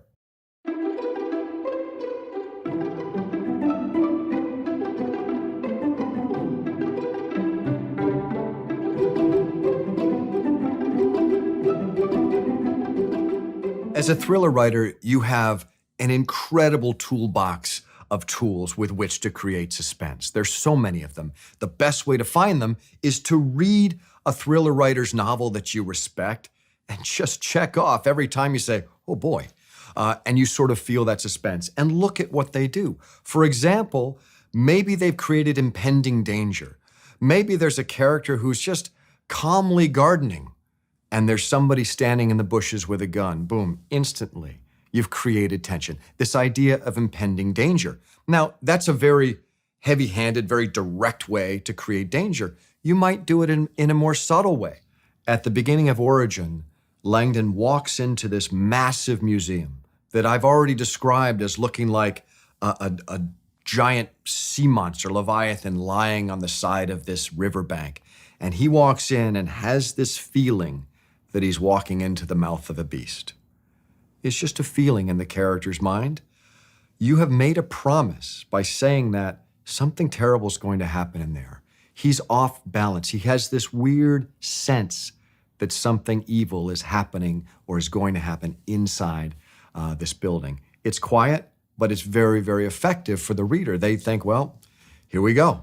Another great way to create suspense is to put a secret in one of your character's backstories. You're not telling the reader what happened to this character. Maybe it's some dark thing in their past that they sort of think back to in their internal monologue and say, wow, 3 years ago, I would never have felt this way. But after that thing happened, now I feel this way. And you say, what is that thing in their backstory? What is this secret?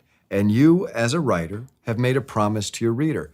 Something happened in this character's past. Something traumatic, perhaps, that has made them feel a certain way or act a certain way in the present. And I promise that if you keep reading, I'm going to tell you what that thing is.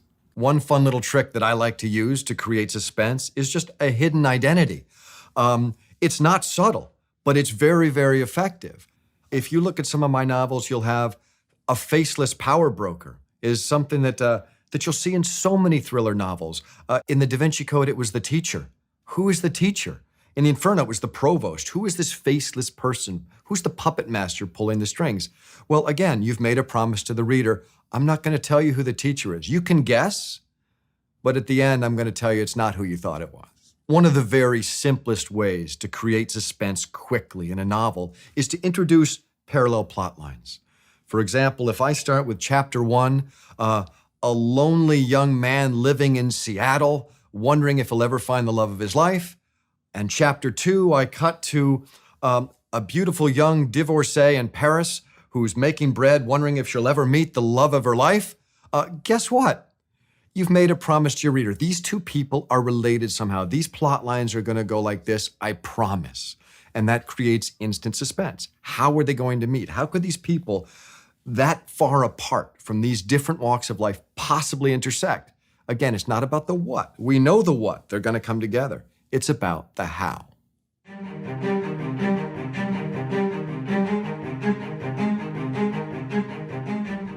I thought it might be really helpful to take a look at origin and examine some of the minor threads or the smaller storylines and look at the promises that are made in each of them and how those promises cumulatively affect the overall sense of suspense in the novel.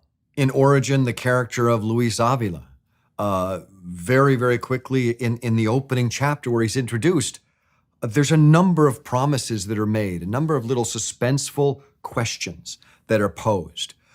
What happened in his past that makes him so traumatized? What is this symbol that's tattooed on him that he feels gives him enormous power? Who is pulling the strings? Who's he working for? Who is this faceless power broker who has made him do whatever he's going to do? And what's he going to do? He's there to do something in Bilbao. We don't know what it is, but we get a pretty uneasy sense that it relates to Robert Langdon because immediately we find out Avila, this killer, and our hero are in the same city in Spain, going to the same place. And that's bad news. One of the plot lines in Origin revolves around Prince Julian and Bishop Valdespino. And there are a lot of mystery in that plot line. We have this question of where is Bishop Valdespino taking Prince Julian? Prince Julian's in the back of this car being taken somewhere. Where are they going? And what is it that the king has to tell his son, Prince Julian? What is this big mystery that the king, in the days before he's dying, has to reveal to his son? What is it? The narrative thread that involves Rabbi Kurves is actually, it's quite simple. You have this rabbi who you know his heart is true. You've seen his internal monologue, and he's concerned about all the right things.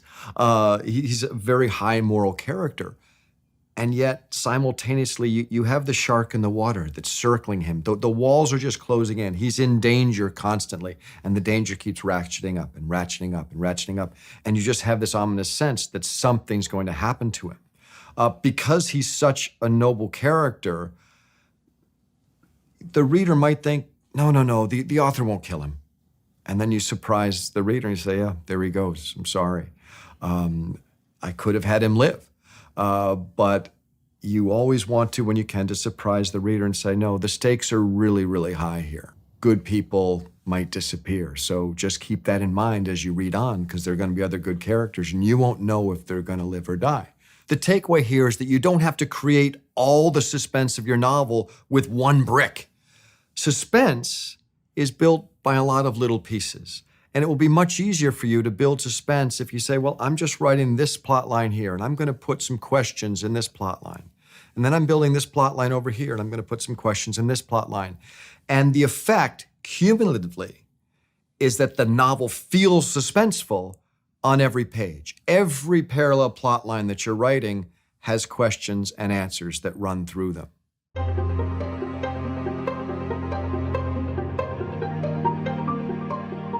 When you set up the opening of your thriller, it's critical that you make as many promises to the reader as physically possible. They have to be believable, but make as many as you can. Make them as big as you can. At the beginning of Origin, within a few pages, I've made a pretty overt promise to the reader. I'm going to tell you where do we come from and where are we going. That's Edmund Kirsch's big secret. I'm going to tell you what Edmund Kirsch has discovered. That's in the prologue. Very, very quickly after that, I'm going to tell you what this killer is going to do inside the Guggenheim. We know he's going to do something. We know he's going to kill someone. Is it going to be Langdon? Is it going to be Ambra? Is it going to be Kirsch? I'm going to tell you that. I'm going to tell you where is Winston located, this disembodied voice, this AI machine that is just sort of talking to everyone. Where is this computer? These are things that happen very, very quickly. Some are big promises, some are small promises, but you as a writer need to make promises as fast as possible. And again, I cannot overstate how important it is that you keep that promise at some point. Ideally, hold that promise as long as you can. And you'll have to use your own taste and your own instincts as to figure out how long can I hold the suspense before the reader just gets exasperated and says, forget it. You've got to find that happy medium where you don't reveal it too early and let the air out of the bag, but you don't also wait too long such that your reader is just exasperated and gives up on you.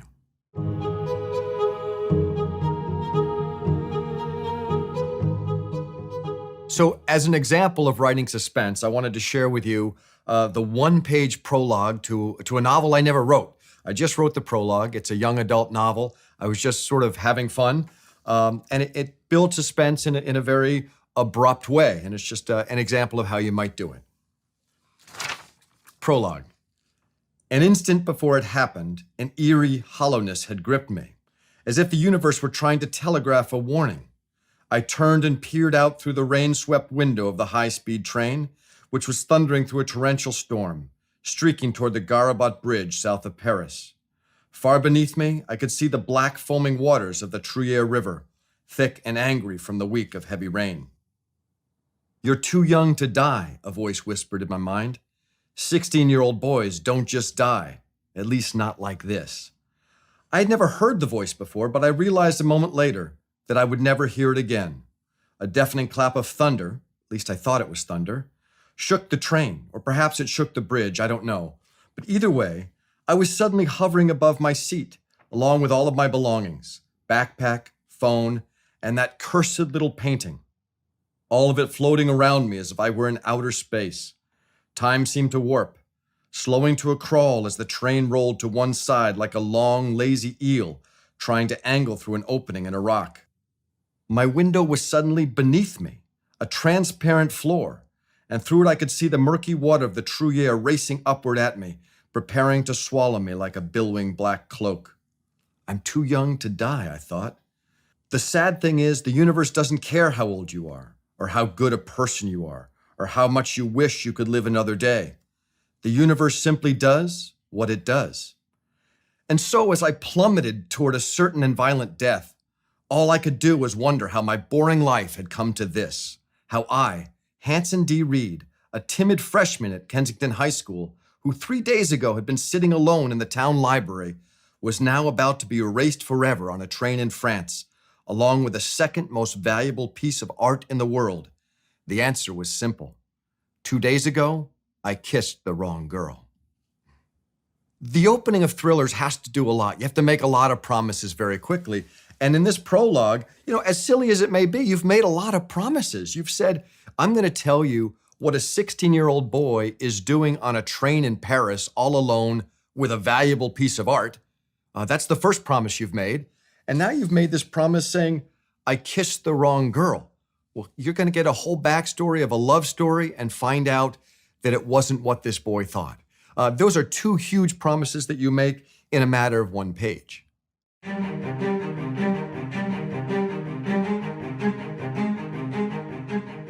One of the key elements in any suspenseful story is this concept of the ticking clock, that things have to happen in a certain amount of time.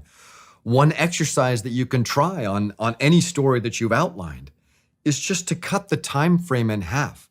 If your story takes place in 2 weeks, make it take place in a week. See if it's suddenly more interesting, more exciting. I force myself, this is just something I do, to write novels that take place in 24 hours or less. That is an artificial imposition that I put on my stories to force them to be fast-paced. And if I say, geez, I wish this could happen in 2 days because I could do X, Y, or Z, I say, no, it can't. It's got to happen in 24 hours. Find a way to stick that in. And again, that's about the pace at which the narrative comes at you. That's just something that I personally like to do. I like fast-paced books that are compressed. I like to feel like I'm reading in real time, that all of this is happening sort of at the same pace that I'm reading. There are wonderful thrillers that take place over the course of a year. I think that's harder to do. I have a lot of respect for people who can maintain suspense over the course of weeks or years in a narrative. Maybe someday I'll learn to do it. At the moment, I like compressing the action, and I would just suggest that you try it yourself. Compress the timeline of the outline that you're creating to see if it ramps up the suspense.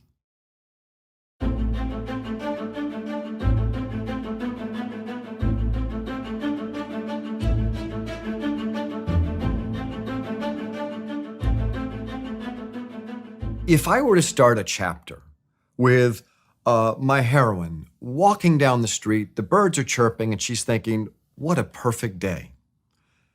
Okay, that's very nice, but there's no tension involved. If I were to open that same chapter with my heroine thinking, If I don't make it to this meeting on time, I am dead. And she's bounding up a gritty staircase in an office building, sweating in her Armani suit. All of a sudden, you have tension instantly. You ask yourself, what's this meeting? Why is it so important? Is she going to make it? She's already in physical discomfort. She's sweating on her way to a meeting. Just very, very quickly, you've created a sense of suspense, a sense of discomfort. You've taken your reader and said, somebody's in trouble, somebody needs something, and they're not sure they're going to get it. Whenever possible, start your chapters with a sense of urgency, with a sense of discomfort. I love to start chapters just with a question. Oh my God, where are they? Okay, well, who knows what you're even talking about? But guess what? You have to read the next sentence. That's the difference. And we often talk about getting into a chapter a little bit late. Sometimes a great exercise for you will be to write a chapter, then just put a line through the first 2 paragraphs, such that you're starting in the middle of the action. You can take those descriptive paragraphs and pull them in after the action gets started. But what happens is that your reader is instantly vested in that chapter. They may get the description a little later, but by that time it's too late. They're already into it.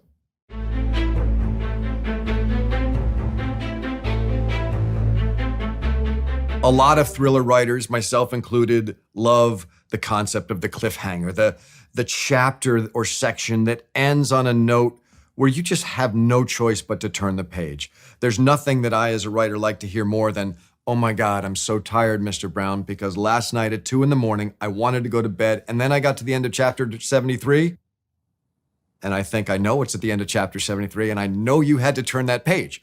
That's a cliffhanger. This is right out of the old radio serials that were every week on Sunday afternoon. They'd have an adventure in a serial fashion, and it would end with the hero hanging off a cliff, his fingers growing tired.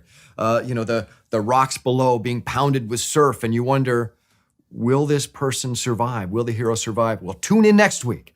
That kind of idea where you just have to tune in.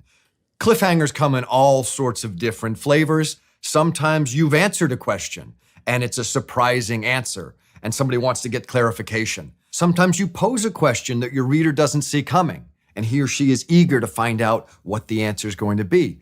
Sometimes it's just a twist. You think you're going to get an answer, and you realize, no. You've gone down an entirely different path here, and you're eager to find out where that path leads. You as the writer will have an instinct for how to create suspense at an end of a chapter. One of the tricks that I like to use is end your chapter earlier. Just by ending the chapter a little bit before you give resolution will make someone want to turn the page. Put the resolution in the next chapter to force somebody to get invested again in another chunk of your novel. A moment of revelation for a character is a fun way to create a cliffhanger. Your character essentially says, Eureka, I've got it. But you don't tell what they've got. Your reader has to turn the page and say, oh, that's what they figured out. It's simple, but it's very, very effective.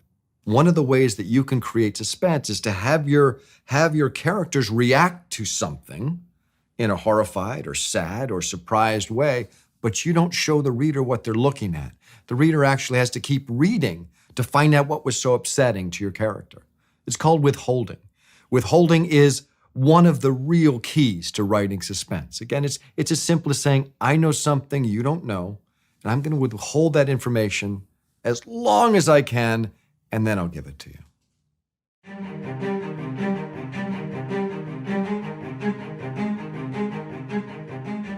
One of the tools you're going to have to create suspense is knowing where to cut your scenes, knowing where to end a chapter. And this is a few paragraphs from the end of one of the chapters in the Da Vinci Code. Robert Langdon is trying to escape the Louvre. We as the reader know that he's standing in a bathroom sort of looking over a perilous drop into a plaza there. We know he would never survive that drop.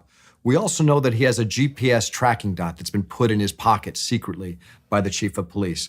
So we cut into the scene where the police are watching this tracking dot on a monitor to figure out where Langdon is going to run. And this is what we hear.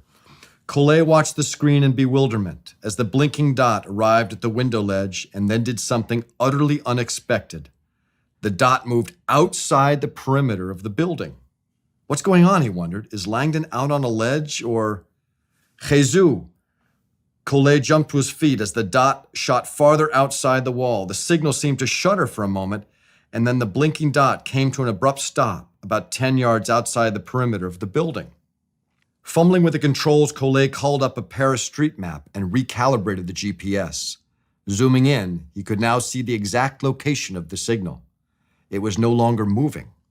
It lay at a dead stop in the middle of Place du Carrousel. Langdon had jumped. Okay, well, we as the reader think, Langdon jumped? I even used the word dead. It lay at a dead stop. Saying, Langdon jumped. He's dead. And the reader thinks, well, that's impossible. We're only on chapter 17. He's the hero. Guess what? You got to turn the page. And when you turn the page, and not until you turn the page, do you find out that he put the tracking dot in a bar of soap, threw it out the window in order to trick the police. That is an example of stopping a chapter at a moment that forces your reader to turn a page. If I had not stopped the chapter right there and I had told you what Langdon did, well, it's interesting, but it doesn't create the suspense. You create that moment of withholding. I'm not going to tell you what happened. You've got to turn the page. That is your job as a thriller writer. Withhold, make them turn the page.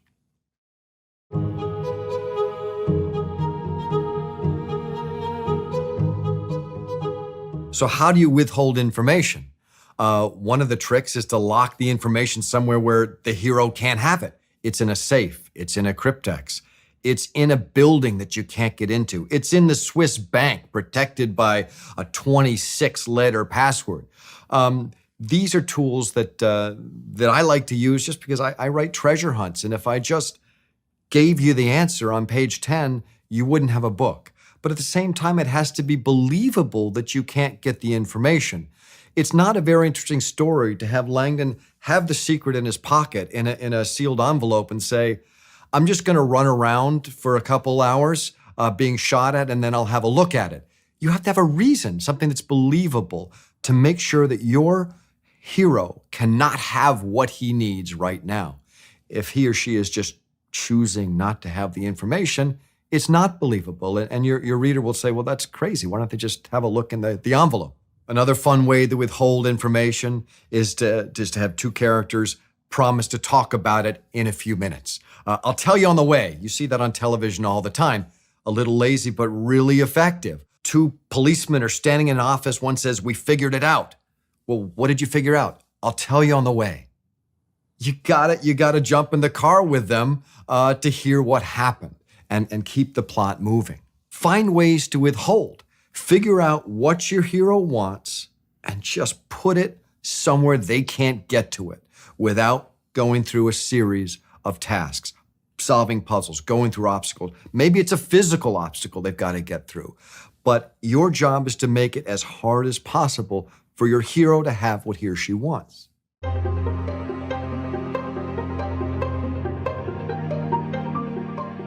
I had a rather amusing experience running into a literary agent who said, have you seen the television program Breaking Bad? And I hadn't seen it. They said, it's about methamphetamine in the Southwest. I sort of pictured drug addicts and tumbleweeds and thought, it's really not for me. That's not my thing. This person said, trust me, the writing's brilliant. Watch the first season. I said, I'm not going to watch the first season. They said, watch the first episode. I said, no. Watch the first 3 minutes. I said, I can watch the first 3 minutes.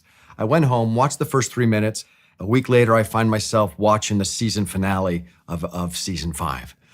Absolutely captivating.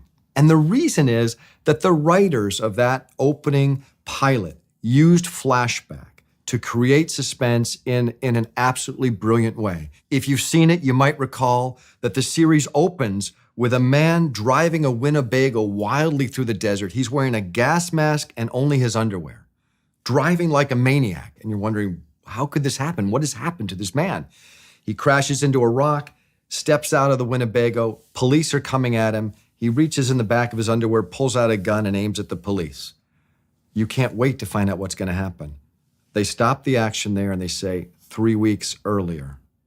They flash back 3 weeks earlier, and this man is a mild-mannered high school chemistry teacher standing there in his polyester suit trying to teach kids chemistry.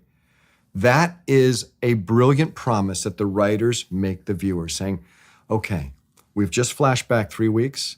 If you watch this series, I promise you, I'll tell you what happened in this 3 weeks, that this man could go from point A, a science teacher, all the way to this crazy situation, an ordinary man in extraordinary circumstances. Something happened in that 3 weeks.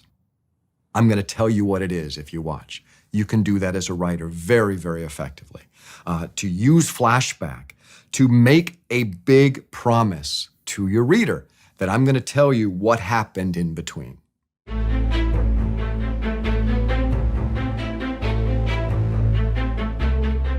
There's also this idea, I like to call it a pulse. It's not even a full chapter. It might be a tiny little section, at least the way I write them. You might write them much differently.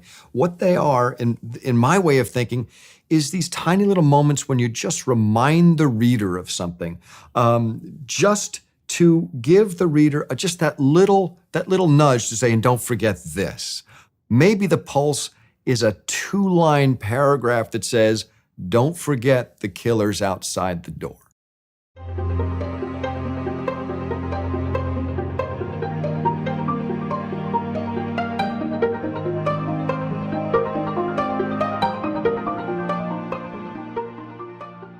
So when you actually move from your outline into that moment when you actually start writing a chapter, you might ask yourself, well, how do I do this? How do I know what goes in this chapter? One of the easiest things you can do is just literally create one bullet point. What is this chapter trying to accomplish? Well, in this chapter, I'm going to reveal this secret. Or in this chapter, I'm going to kill this character. In this chapter, my hero is going to escape from the Louvre. Start with one bullet point. That is the purpose of this chapter. Now, once you've done that, you realize, well, in this chapter, there's going to be a lot of description. There's going to be dialogue. There's going to be maybe new secrets that start to appear. It's almost as if you have a framework for this chapter that is incredibly simple. It has one hook on it that says, this is what's going to happen in this chapter. And it's important to remember there are many different kinds of chapters. As you build this armature that has one hook on it, you say, what is this chapter about? That hook can be any number of things. Maybe this is a scene in which you introduce your hero. Maybe that's the hook. This is the scene where I introduce the hero. Maybe this is a chase scene. We say, this is the scene where they run from point A to point B and they're being pursued. Maybe this is a chapter where you set a hook. You say, this is the chapter where I promise the reader I'm going to tell them X. And then at that point, you can kind of relax and have some fun with the chapter. Describe what you want to describe. Have the conversations you want to have. If this chapter is when your character escapes, figure out how they escape. You know what's going to happen. You just have to figure out how. Just as a point of example for knowing what the purpose of a chapter is, I wrote a chapter in Origin in which a rabbi is killed. Rabbi Koves is killed in this eerie bar in Budapest. When I set out to write that chapter, I quite literally wrote down Koves dies. That is the purpose of this chapter. I knew that at this point in the story, that's what needed to happen. So that's the framework. And then I stepped back and said, let's have some fun with this. What's the most interesting way that this can happen? And how can I draw this action out as long as I can? If Koves steps out of his house and the killer just shoots him in the head, not that interesting. But if you've read that chapter, you know that there's a chase. They're on the same bus. Koves tries to get off and the other guy gets off. They're going through a crowd. They end up in a bar. Koves runs to the bathroom and tries to trick the killer into thinking he's had a heart attack. The killer doesn't fall for it. It's a long, drawn-out process. And really all that is an author saying, let's have some fun with this.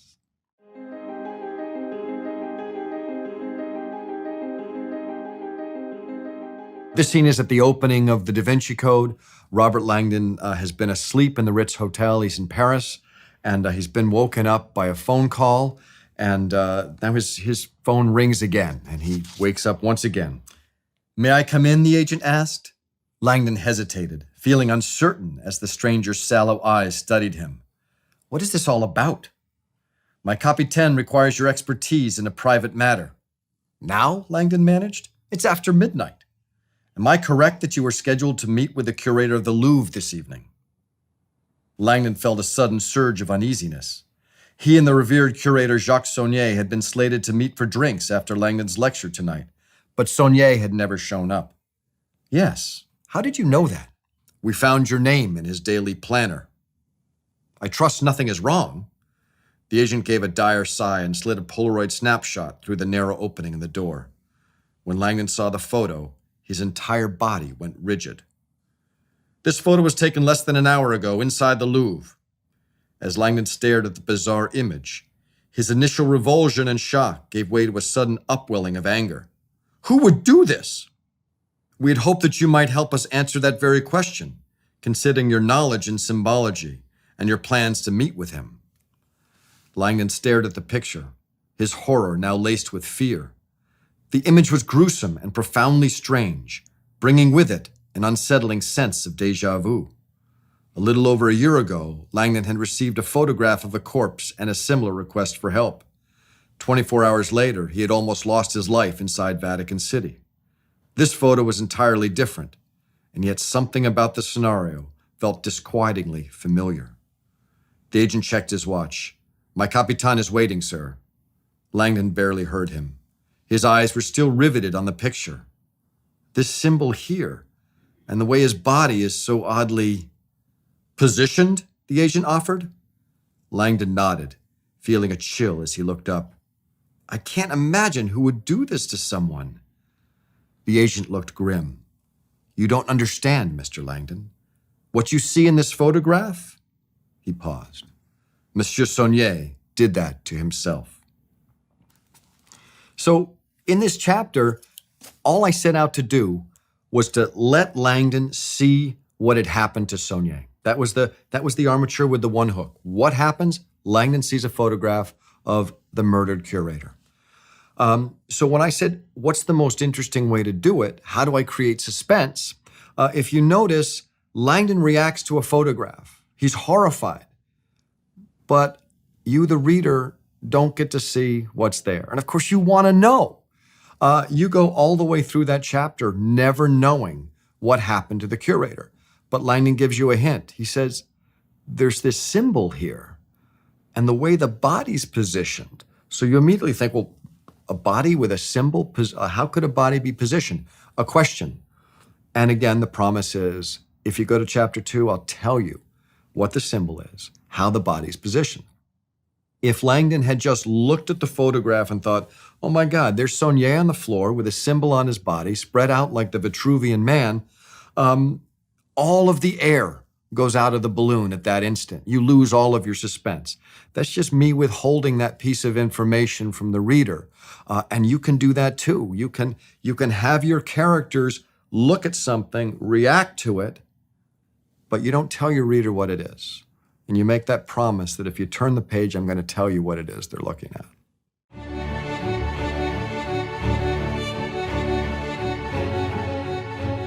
I grew up in a very musical household. My mom was a professional musician. My dad was a very good singer. And we studied music as children. And I realized as I started writing novels that my musical training as a child had a lot to do with how I think about storytelling. Music is a way of telling stories through a different medium. Music is about asking a musical question and giving an answer. It's about creating tension and release. It's about pacing. It's about structure. It's about a lot of the things that you have to think about when you're writing a novel. The most important writing lesson that you can learn from listening to music is the importance of giving the reader or the listener exactly what they want. Maybe in a way they don't see coming, but you always have to give them what they want. In musical terms, you talk about returning to the tonic.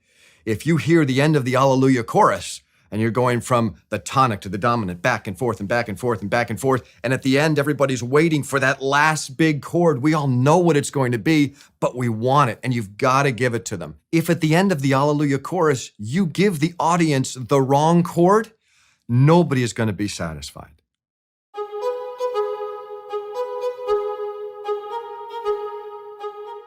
Another musical element that composers use to create music that works is varying the dynamics, the loudness, the intensity of what they're doing. If you go to a piece of music that comes at you at fortissimo all the time, everybody's yelling at you musically, and there's never a break, you get exhausted listening. The thing that makes a fortissimo loud and powerful is the pianissimo, the quiet part that just gives you some breath. The thing that makes great art is the negative space. You need to learn that as a writer, that there will be moments in your novel that are quieter, that make the louder moments stand out. Quieter moments in your writing will also function to let you share those inner thoughts, those quieter personal relationship details that aren't appropriate as you're running away from a murderer. These are moments that resonate for us as readers because we're all people, and we've had that moment when you look in somebody's eyes and you feel like maybe you're starting to know them a bit better. When you do that, when the characters start caring about each other, you, the reader, start caring about the characters. And as a writer, that is your job, to make the reader care about these people that you're writing about.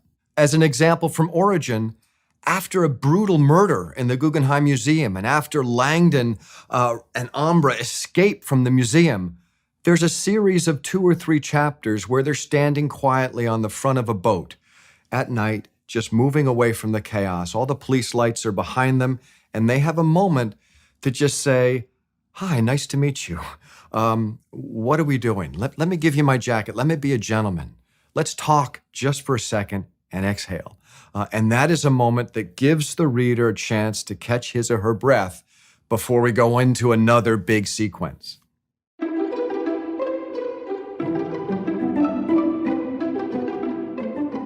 Some of the most important writing that you will do as a writer is the opening of your chapters. Your job is to as somebody turns the page and looks at your new chapter, to pull them in quickly.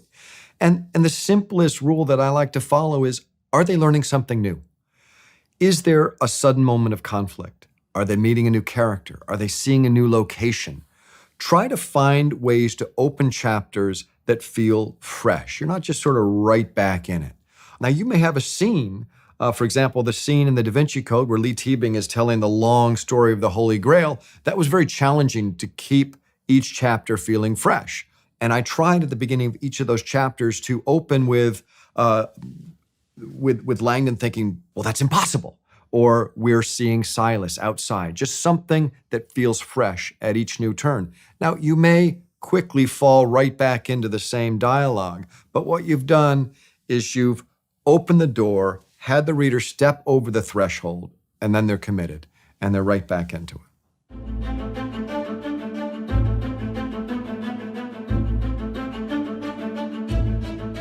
One of the tricks I like to use to create interesting scenes is to paint my character into a corner and then force that character to figure out how to get out. And sometimes I don't know the answer until after I've painted them into the corner. That's an exercise to see if I can find some interesting way to resolve the problem. Sometimes I do, sometimes I don't. But when you do, as a writer, it's exciting. It makes the story more interesting, more creative. When I was writing the Da Vinci Code, I thought, well, I need to find an interesting way to have Langdon and Sophie escape the Louvre. I surrounded the Louvre with police. I locked all the doors and said, okay, figure it out. That's when I came up with this idea of having them take a GPS tracking dot, put it in a bar of soap, and throw it out the window into a truck that was driving by. And of course, the police chase them and they can leave the building. I should mention that the tracking dot was added later. I got to the scene and thought, how do I get them out of the Louvre? And I realized I needed a tracking dot. So I went back and added that detail earlier, that somebody had put a tracking dot in his pocket that he could later use. The only way I came up with that idea was to paint them in a corner and say, okay, figure it out.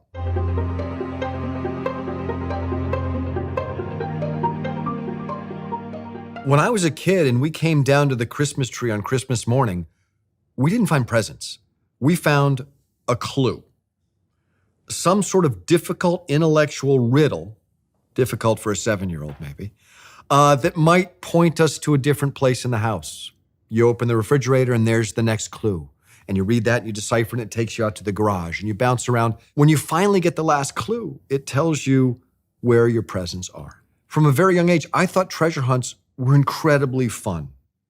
So that's why I put them in my novels, because I want my readers to have fun. I want them to be intellectually challenged and at the end get a prize in the simplest terms. When you set out to create obstacles for your hero that are going to define him or her, choose obstacles that are interesting to you. Maybe you like physical challenges. Maybe the obstacle is you've got to get up and over this mountain range by 6 o'clock tomorrow. Don't forget your ticking clock. You don't have all day to get over it. You don't have all year to get over it. You got to get over it by tomorrow morning. Or maybe you like intellectual challenges and somebody has to do some research and figure something out. Maybe you like creative challenges. Whatever sort of obstacles and challenges are interesting to you, put them in your novel. It's going to make it more fun to write, and your enthusiasm and knowledge of this kind of obstacle is going to come through. Maybe you're a marathoner. Maybe one of the obstacles is that this character has to physically get from point A to point B, and they've got a limited amount of time to get there. Or you may have run a marathon. Maybe you know what it feels like. Maybe you can bring that specific information of a second wind or the pain to your narrative. And that will give it credibility and tension.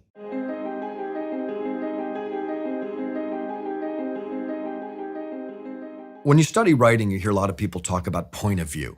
Point of view is essentially just the eyes through which you're seeing the action. If you're watching a movie, it's the camera. That's the point of view through which you're experiencing whatever's happening in front of you. There are many different ways to use point of view when you're a novelist.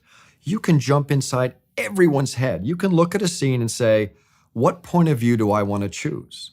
I can be in that person's head, that person's head, that person's head. I can hear their thoughts. I can feel their physical emotions, their physical sensations, and I can tie my reader concretely to this character. And what that's going to do is give the reader the sense that they are living the scene. They're not out here looking in as you might in a movie. They are living the scene. It's funny, if you see a movie, sometimes you'll see that camera angle when they decide to sort of have leaves in front of it and the camera looks up and you're like, oh, I'm looking through the killer's eyes. That's trying to be a novelist. That's a filmmaker saying, I want to give you the sense that you're the killer or that you're seeing what the killer's seeing. You can do that effortlessly as a writer. You have that set of tools.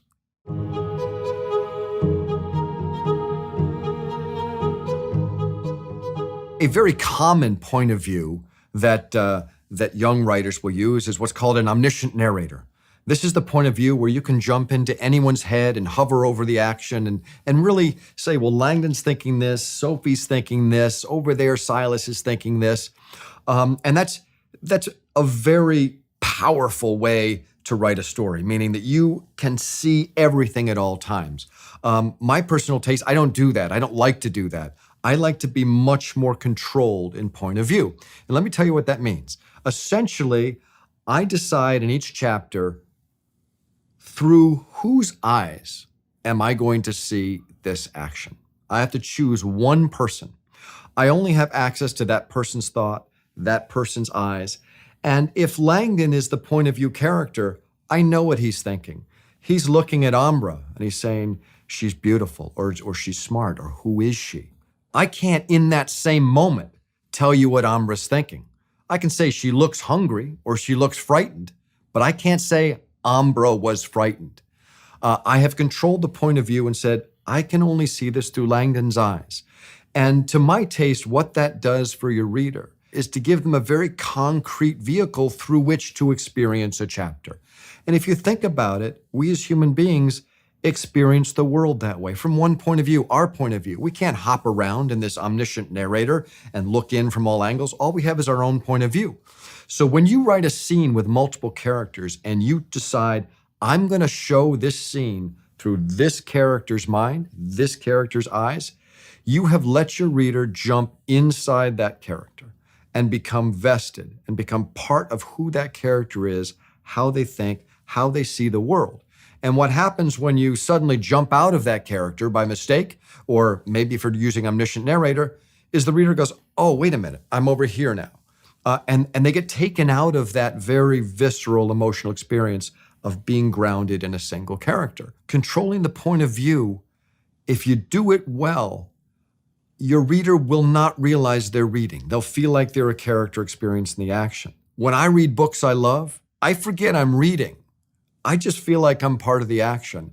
And I never like those moments when I think, oh, there's the author at work. He's just jumped over here, or she's just gone into omniscient narrator and done this. Control the action. Put it in a single point of view and help your readers connect with one character.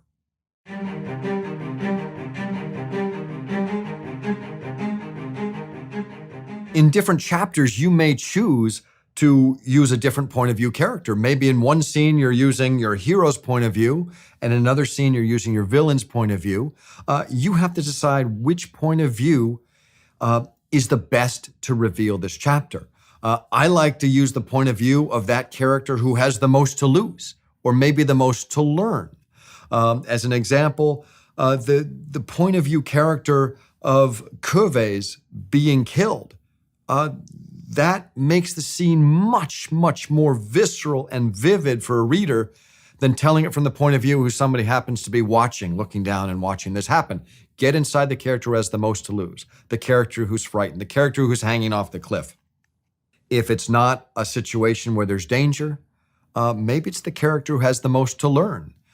In Origin, there's a scene where a young acolyte is running through the church looking for Bishop Valdespino. Where is he? And this acolyte says, it's Saturday night. He always gives the mass. This is how we do it. What's happened? Where is he? And of course, he finally finds the bishop, opens the door, and the bishop's on his laptop looking at something. Of course, you don't tell the reader what he's looking at. He's looking at something that's holding his interest. He's horrified by it. And the idea of using this secondary point of view character is that you can use all this exposition, this idea of saying, let me tell you how things usually run in this church. Let me tell you what usually happens on Saturday night. Let me tell you what usually Bishop Valdespino would be doing right now. And you create this tension. This boy's terrified. Where is he? Well, if you had told it from Bishop Valdespino's point of view, Bishop Valdespino knows where he is. There's no tension. And it's also heavy-handed and a little odd to have Bishop Valdespino think, well, it's Saturday night. This is generally what I'm doing, but at the moment, I'm not doing that. I'm doing something else. So that's when you just shift point of view to somebody who doesn't have all the answers and let them ask all the questions that build tension. Let this minor character, through his or her point of view, build the tension by asking all the questions you want the reader to have.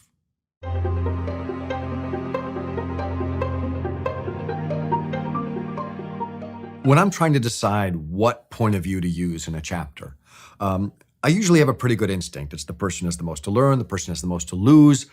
Maybe I've been in Sophie's point of view for a while and I want to jump to Langdon's. I sort of have an instinct, as you will have. What's the right point of view? Well, guess what? I'm not always right. And you're not going to always be right either. You're going to have a time when you think, this is the right point of view character. And you're going to write the scene and you're going to think, you know what? Let me try it from this person's point of view over here and see what changes. One exercise that you might try to help you understand a scene better is to write it from 2 or 3 different points of view. If you have 3 characters, write the scene from each point of view, and you may discover that your first instinct for who the point of view character should have been might actually have not been correct, that you may get more mileage out of telling it from someone else's point of view. You also may realize, oh, the first half of this chapter should definitely be the hero. But here's this little thing at the end where the red herring sort of has this thought that, oh, that would work so well. So it's either 2 chapters, or sometimes what I do is I just put a section break with 3 little asterisks and say, hey, reader, just so you know, I'm switching point of views here. I'm not going to confuse you. I'm actually putting a visual cue in the book to say, we're jumping into somebody else's head.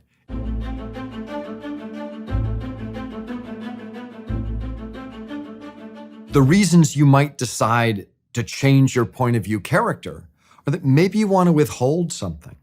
Maybe you don't want to be in your hero's head at that moment because he knows something that you don't want the reader to know. So you jump outside his head such that you can fairly tell the action without lying to your reader. Well, I didn't lie to you. This character doesn't have that piece of information. That's why they didn't tell you. In Origin, when Ambra Vidal walks onto the stage, I showed that from Langdon's point of view. And there were 2 reasons for that. I wanted Langdon to appreciate her beauty, and that immediately creates romantic tension. But more importantly, she's the queen consort of Spain. Everybody in the room knows who she is, except Langdon. I didn't want to tell the reader who she was yet. And if I told it from another point of view, the person would have had to say, well, that's the queen consort. She's just walked on stage. Langdon, by choosing his point of view, I can tell that scene by saying there's a beautiful woman that everybody seems to think is a celebrity. Who is she? Well, guess what? I've just made a promise. Turn the page, I'll tell you who she is.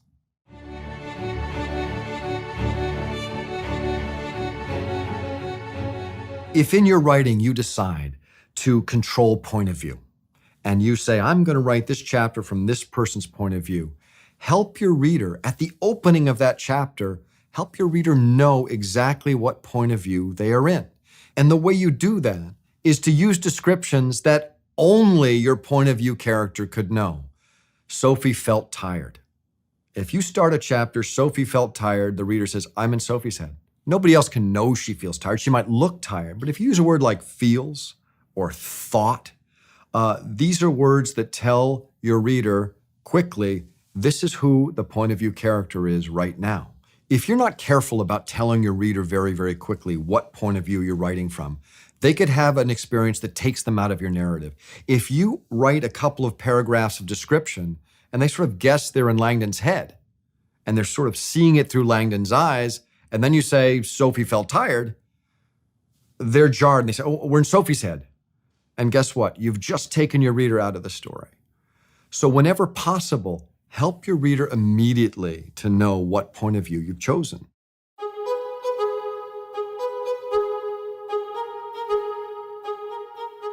Shifting points of view from chapter to chapter can help you create variety.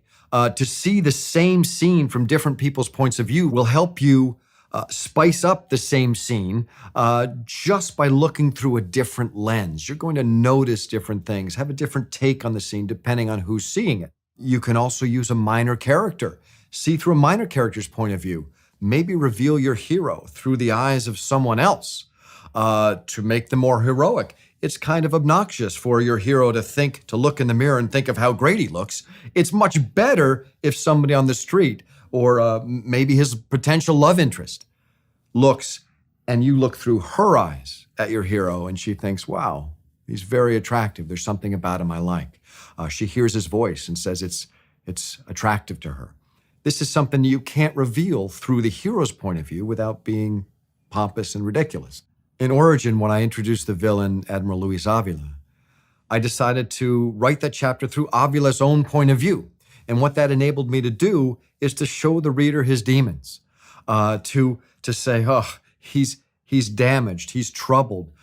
He looks at the alcohol on the bar and says, it's been a while since I've had a drink, and that's not easy. So you know that he's immediately got a drinking problem. You know that he's in this strange city, and he's traveled a long way. Nobody else in the bar has that information. I choose to tell it from his point of view such that I can give the reader all the information that I want. Now, if you look at that scene, you'll see that near the end, there is a section break and I jump into the bartender's point of view, such that she can see exactly what he's doing, and we see him through her eyes. It's just a tool to reveal who he is from another point of view, but I was careful to say, no, don't get confused. I'm jumping into the bartender's head now.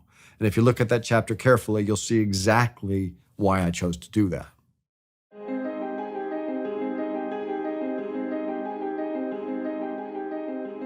When you decide what point of view you're going to tell a chapter from, you have a very specific set of rules of what information you can access and what information you can't access. Basically, anything that's in this character's past, in their memory, you can access. Anything that's in somebody else's head, you can't access. So you have to figure out, what is it that I'm going to share with the reader from this person's point of view, from their mind, from their memories, from their perception of what's happening right now. And that will be an individual choice, depending on your own taste, but more importantly, depending on what the plot requires. Ideally, your plot should decide what you're telling your reader. Maybe it's Langdon looking out and seeing Ambra and saying, who is this person? And his perception of her is partly character, but also partly plot. You're introducing a new character. So these decisions are going to be yours. You're going to have to figure out, am I revealing character? Am I revealing plot? But you need to remember that you have very strict guidelines as to what information you can access through your point of view character's eyes.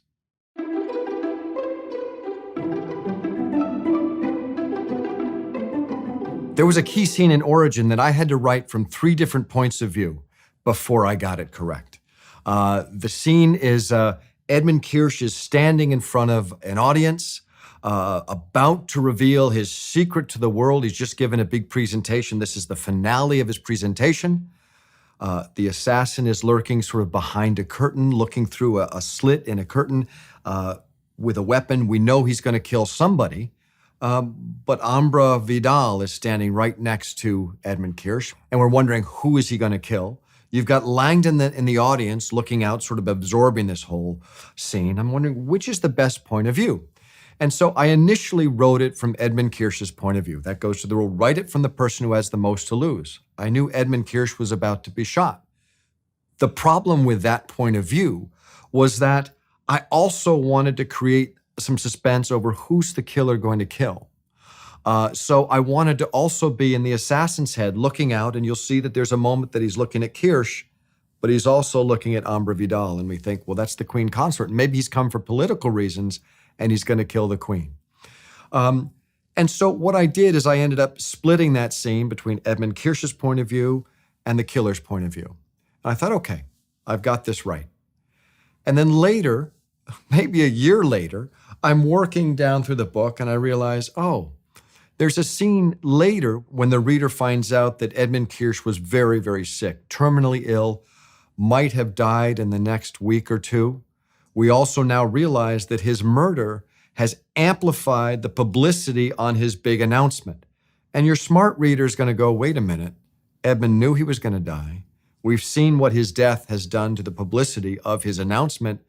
Maybe there's some way that he's involved in his own death. Maybe he thought, I tell you what, I'm going to hire somebody to kill me, such that I don't have to go through the next week of misery, dying, and my final words will live forever.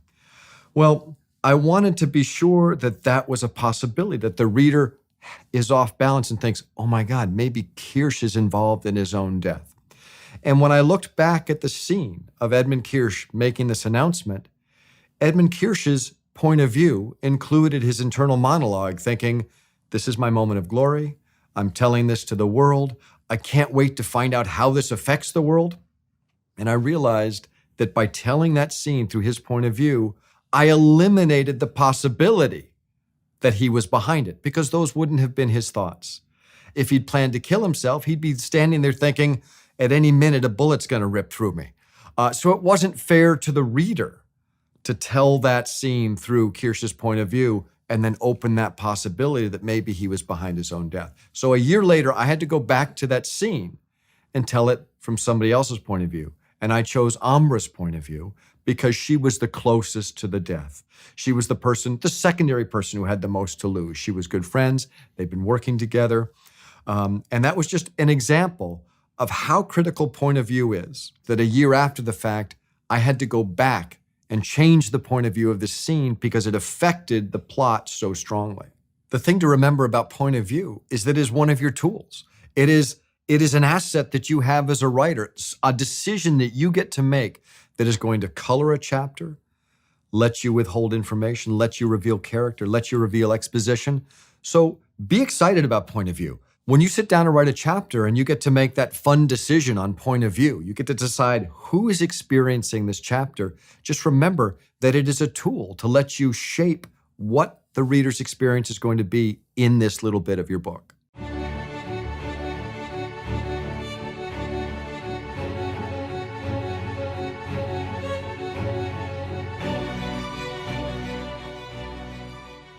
One of the easiest ways to bring your exposition to life is to appeal to your reader's senses. Don't just tell them what it looks like.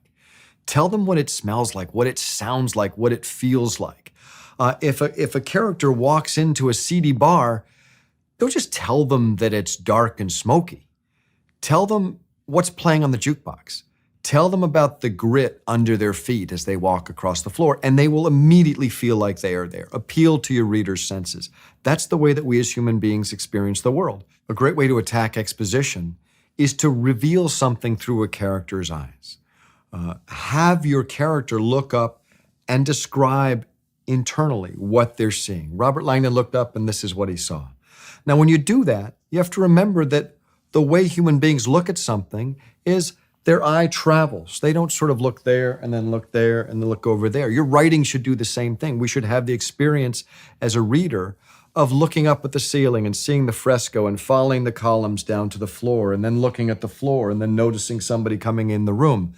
That is the way a human being experiences a space. And your description should work the same way. It's subtle, but the effect is very powerful. And you will know as a reader immediately if somebody hasn't done that. You will have the experience of being almost disembodied, that you're suddenly looking there, then you're looking here, then you're looking here, and there's no continuity. And what happens is you get pulled out of the story. And you as a writer never want your reader to be pulled out of the story. You want the experience to be a human experience, a natural experience. So when you give exposition, give it the way a reader would experience it.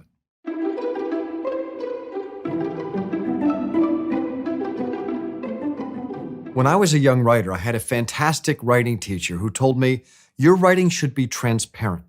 The best writing is the writing that simply communicates. And that's an important thing to remember. You're not writing a book to show off how many words you know or what sort of crazy syntax you can use. You're writing to communicate. You're writing to tell a story. And so the prose that you create should, especially in the thriller genre, be transparent. Your reader should forget that he or she is even reading. So part of your job is to use language that is appropriate to the book that you're writing. It's okay to know a lot more words than you use in a novel. You're serving your reader. You're trying to create prose that is accessible, is transparent, and serves the story. It doesn't serve your reader to hit a word that is so obscure that they have to stop and look it up to know what you're talking about. It takes them out of the reading experience. Your job is to keep them in the reading experience for the entirety of your novel. There's a wonderful Hemingway quote about the importance of you serving your reader. And it goes like this: true mysticism should not be confused with incompetence in writing. What that means essentially is that when your reader is mystified, it should be because you have very expertly created that mysticism. They should not be mystified because you've incompetently created a path that they can't follow. Remember at every turn that you're serving your reader, you're helping your reader. You want them to feel this mysticism at the moments and in the ways that you determine, not because they can't follow your prose.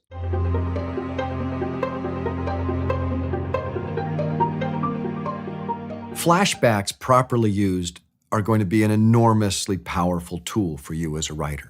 For example, if you want to tell the reader about something that happened in the past, one way to do it is say, well, the hero thought back and remembered that this happened and this happened and this happened and this happened.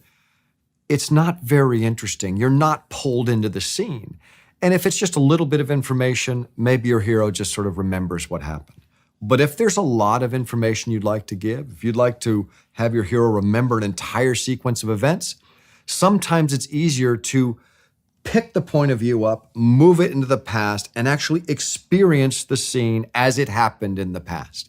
It's much more exciting. It gives you a lot of leeway for detail, for extra dialogue, and it feels like you're in a story. You're not in somebody's head. You're actually in the scene. I would just caution you that if you use flashback too much, you might leave your reader off balance, not knowing what's the present, what's the past.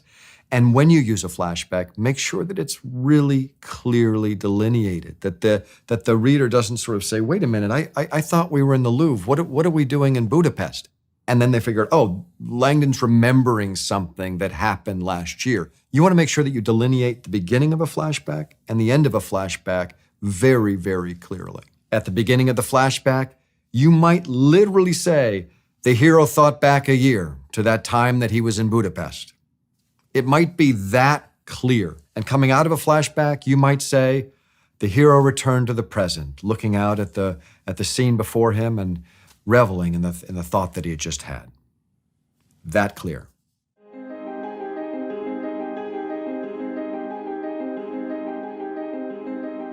Now, in addition to being clear about when you're triggering a flashback, you don't want it to be jarring. You want the reading experience to be smooth.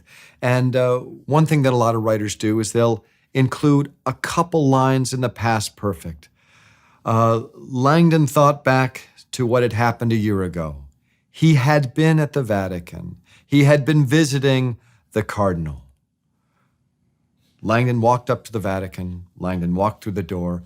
What you've done is you've gone from the past perfect, he had done something, and just very quickly fallen into just the straight past tense as if it's happening in real time in the story.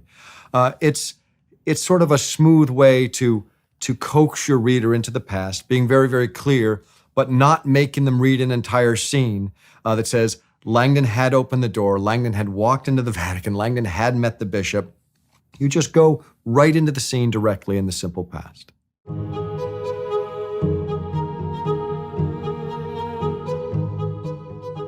I love to learn, and so I like books that teach. I like thrillers that teach, and a lot of people write great thrillers that teach. I love setting my stories in the real world such that my readers can learn about the real world. Langdon is fictional, but he's moving through a real landscape. And one way that I like to tell the reader what you're reading right now is the real thing is I just throw it into the present tense. Madrid's royal palace is located at the following address. It is exactly this big. It is the following. And then what that does is it tells the reader, oh, well, wait a minute, this is almost a travel journal right here. This is somebody saying, this is fact. For example, you could have a paragraph or two describing a building in the present tense, telling your reader, this is a real building that exists right now in the real world. And after that, you can simply say, Robert Langdon stood outside the palace and dialed his phone. You're right back into the past tense, and you're into your story.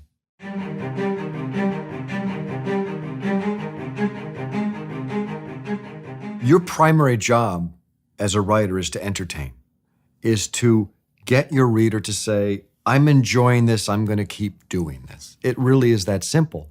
So when you think of having to convey a lot of maybe complicated information, part of your job is to make it palatable, make it fun. In Origin, I wanted to reveal a lot of information about evolution and Darwin and science and religion and the different creation stories of all the religions. And I thought, how am I going to make this palatable for a reader? How am I going to take all of this kind of textbooky information and make it fun?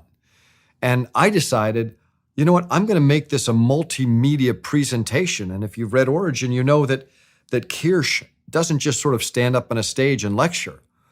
Kirsch creates this world where people go in and they lie on the grass and they stare up at the stars and they see a multimedia presentation that comes at them in a very exciting way. It's visual, it's sound, there's even smells and breezes blowing in over these people. And that's me as a writer at work saying, make somebody smell this and feel it and taste it and hear it. Engage the reader, make it as fun as possible. So when you're writing your thriller and you have a bunch of information that you want to get out on the page and give to the reader, think in terms of how do I make it palatable? It's just not a brick of information. How do I make it fun? Maybe I flash back to a lecture somebody gave that was fascinating. Or maybe your character looks it up on the internet and sees a video presentation that's very exciting. Find interesting ways to share information. That is your job, to share information in an exciting, entertaining, and interesting way.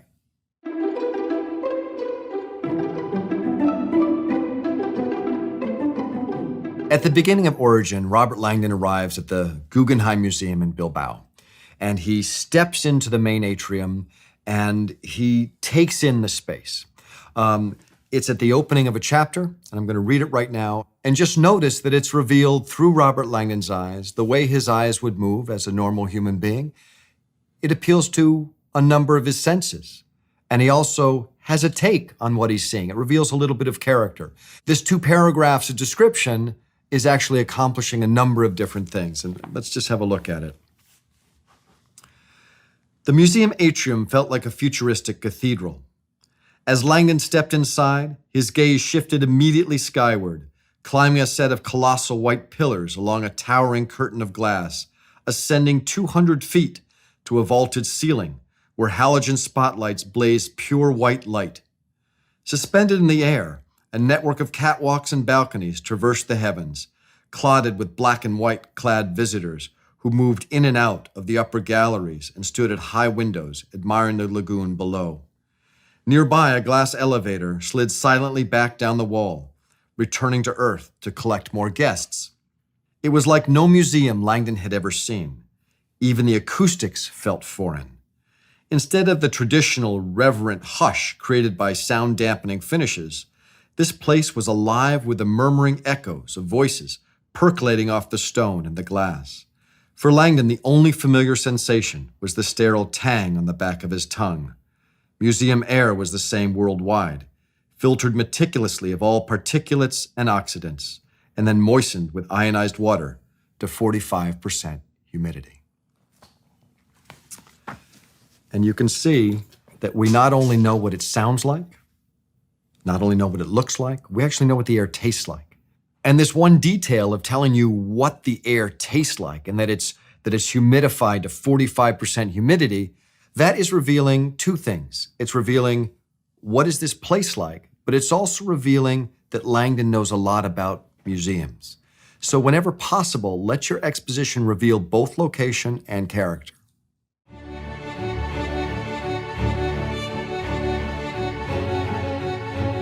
Dialogue, what characters say, is going to play an enormous role in revealing plot and in revealing character. And when you're writing dialogue, there are a few things that you absolutely have to remember. Above all, the dialogue that you create for a character has to be appropriate for that character. You have to take into account their level of education, their facility with whatever language they're speaking, their world point of view. Ideally, if you take away he said and she said, you should be able to look at a line of dialogue and know exactly who said it just by the way it's written. Then you know you're reading good dialogue. If you're writing a dialogue that involves three different people, ideally each person will have their own tone, their own perspective, and their own agenda. And that's what makes a dialogue work, that you're coming at it from different angles. It's the same thing that makes music work. If you're listening to a trio of instruments, they each have their own sound, their own tone, ideally their own line. That's what polyphony is, this idea that three different instruments are playing three different things that somehow work together. Your dialogue needs to be the same way.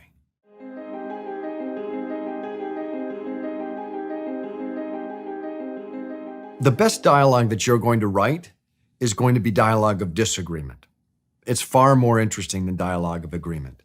If you're writing dialogue where two characters are saying the same thing, there is no tension there. There is no new information. There's no challenging each other's point of view. So whenever possible, when you're writing dialogue, make sure that it's not dialogue of agreement. It's dialogue either of conflict, where people are in disagreement, or it's dialogue of revelation. One person is saying, you're not going to believe what I found out. Let me share it with you. And the other person is saying, that's incredible because you know what I found out? Let me share it with you. What you're doing is you're sharing information with the reader by letting your characters talk. Whenever you're writing dialogue, make sure that there's new information coming out at all times. Don't forget, human beings talk because they want something. They want to tell you something. They want to get some information. They want to express something. Dialogue is always driven by your character's agenda. What is it that they want? Do they want to tell you they love you? Do they want to tell you they're hungry? Do they want to tell you they're scared? Do they want to say, you've got to tell me this piece of information because I want it? So as you write dialogue, ask yourself, why is this person talking? What do they want?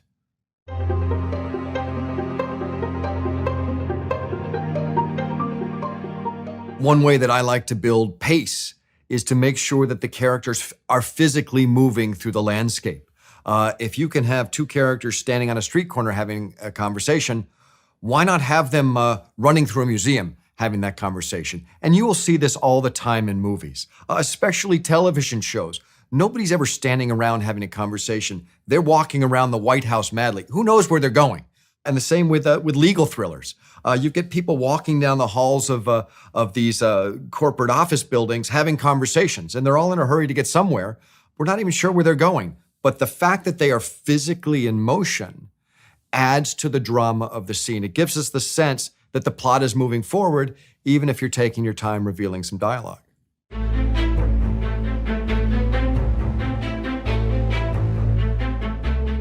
We've all read novels. We know that when you're reading dialogue, your eyes are moving down the page faster than when you're reading exposition.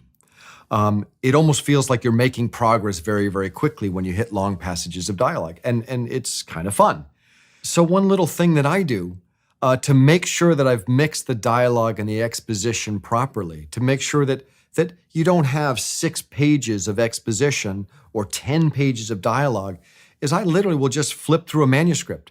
And if I hit too many pages in a row that just have too much text on them, I'll say, oh, my reader's gonna have that same experience. They're gonna get there and go like, oh my God, like this is what I have to read until I get to the fast stuff. So just remember, the dialogue is also a little bit of an accelerator as far as how people read. So intersperse it with your exposition such that your readers don't get bogged down. They always feel like they're making progress.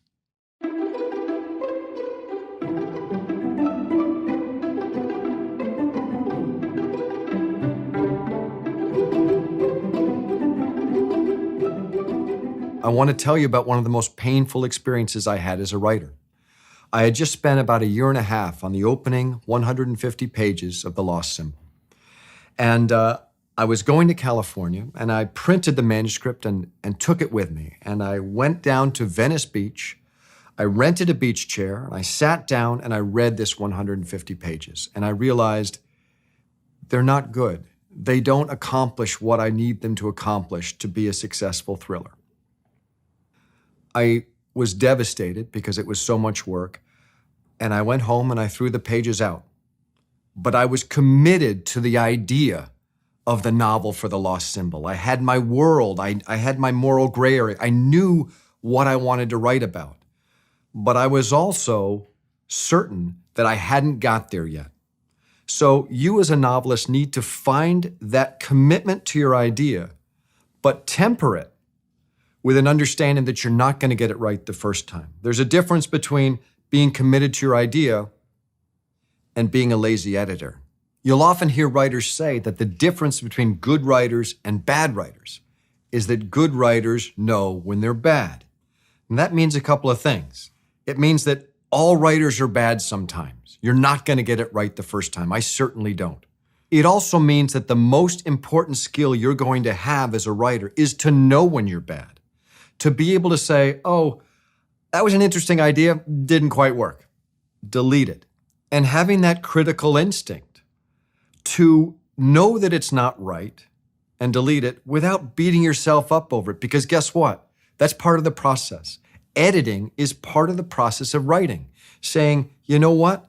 I just wrote 10 pages and 3 of them are great. The other 7 go in the garbage.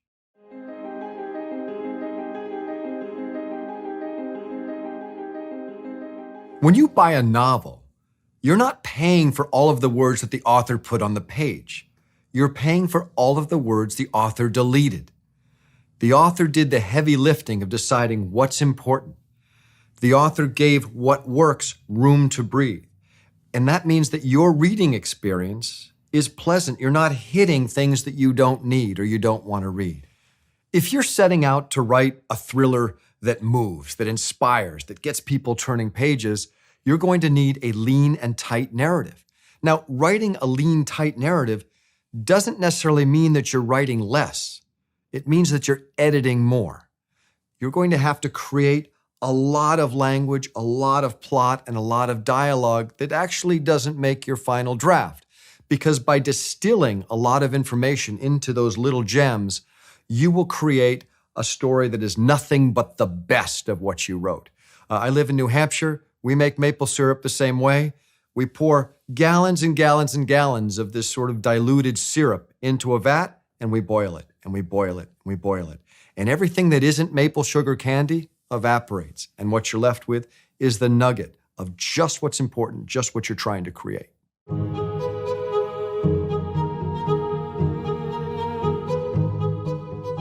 There are really 2 kinds of editing. There's the kind of editing that you do as you write. Does this sound correct to me? No. Let me change this. Now it sounds correct. What's next? you're editing as you write. You're writing a sentence, looking at it, changing a few things, and maybe you get through a page and you go back and you read and you realize this paragraph just doesn't even need to be there. That's editing as you write. There's a second level of editing, which is bringing a fresh perspective, trying to imagine what a reader's experience will be when they read this for the first time. Now, you have a challenge as a writer because you've read this before. It's hard to imagine accurately what somebody's going to experience never having read it. And the only way you can get any approximation of a reader's experience is to put the manuscript aside for a little bit. Let the text cool. Go through a sleep cycle or two and forget the exact syntax and tone of what you've done. Then come back to it and give it a read. And I would encourage you to print the pages out. Don't read them off a screen. Print them out because in many, many cases, that's the way your reader will be experiencing it. And then don't read at your desk. Take it outside, sit in the sun, and read it the way somebody else would read it. And then that will help you imagine, okay, I'm a reader. I open, it says prologue, and here we go. What's my experience? Oh, I'm pulled in. That's great. That's working. Ooh, I got a little bogged down here. Let me cross that out. It will help you have the perspective of a fresh reader.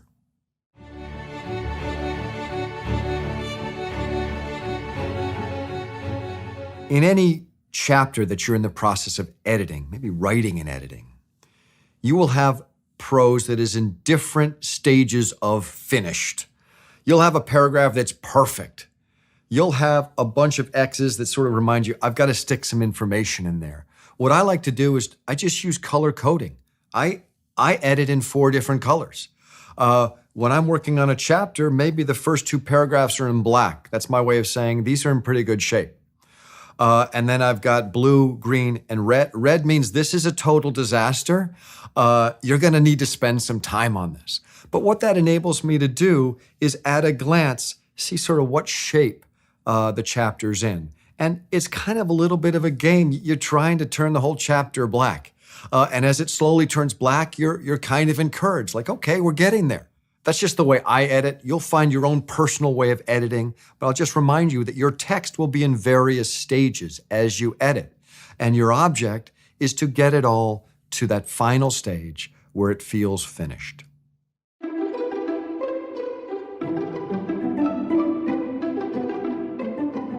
When you outline a book, you're going to be creating your questions, your answers, your suspense, and your payoffs. And as you outline the book, you will sort of say, I think this is going to be the payoff. This seems like it's going to make sense. And sometimes you're going to get there and realize, oh, this payoff doesn't feel quite right. And you might need to go back and set it up in a different way. That happened to me when I was writing Inferno. I had actually imagined as I was writing that book that Langdon would actually stop the virus from escaping at the end of the book. And I realized that it was too clean. It was too pat. It didn't feel like a payoff. It felt very James Bond, the ticking clock, and they cut the red cable at just the right moment. It felt a little lazy. And I asked myself, what happens if the virus gets out? And that moment of sort of looking at that payoff and saying, it's not quite enough. It's a little lazy. And forcing myself to do something differently changed the ending of that book. And it was a much better ending, simply because I took the time to say, that payoff is not quite good enough. And you need to do that in your writing. You need to be quite critical of your decisions as you look at them. And pat yourself on the back when you get it right. But when it's not quite right, don't be afraid to just delete it and say, what else could happen? One trick that I like to use is to go 180 degrees in the opposite direction and see if it works, because it's always surprising. The 180 degrees from cutting the red cable and saving the day is you don't get there in time and the virus escapes. Okay, it sounds crazy, but if you sit down for a few days and live with that solution or that outcome, you might just come up with a better ending. And that's what happened to me in Inferno. Your job as a writer is to make sure that your payoffs make sense, are satisfying, and ideally are a little surprising, that they take the reader off balance and they think, that's exactly what I wanted. I didn't see that coming that way, though.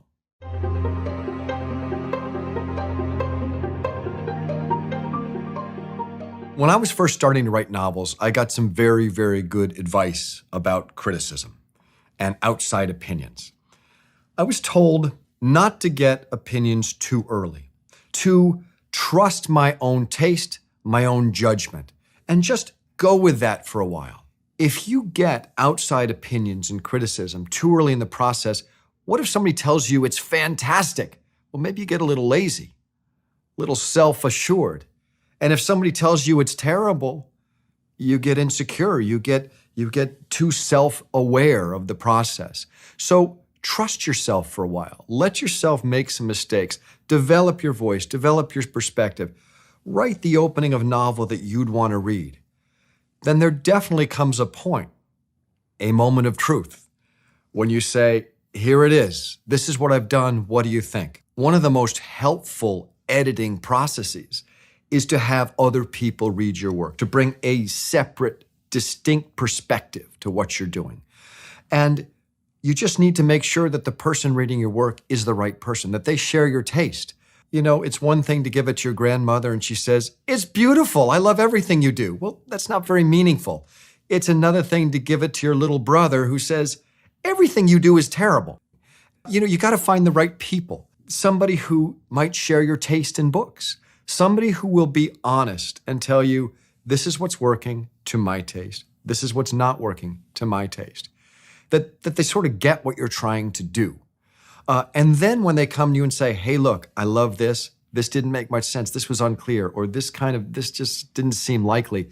Then you can take that information and know that they've understood what you're trying to do.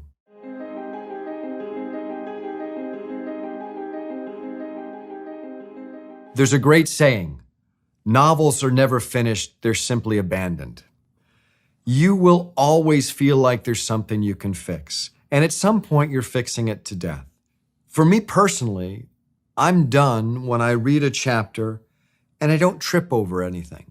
And I realize this chapter's accomplished what it needs to accomplish. And there's a funny moment, or there's a tense moment, or there's a really interesting fact. That's just the way I write.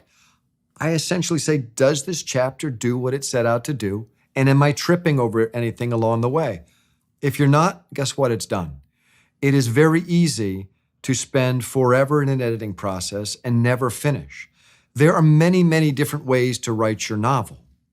The way it comes out is how you wrote it. And there comes a time when you say, it's done. It's smooth, it's edited, it accomplishes what it sets out to do, and it's time to write the next novel. There's a little bit of magic that happens in those first drafts. Get that stuff out, then tune it, and it will resonate. You'll know that it's resonating. And just be careful that you don't fix something to death. There are painters who have had a masterpiece standing in front of them and come back to it and said, just one more thing. And they realize the next day that they've absolutely ruined what they set out to do. So find that balance for you personally, where you've edited properly, smoothed out the text, but that you haven't stripped it of the magic that was there in the first place.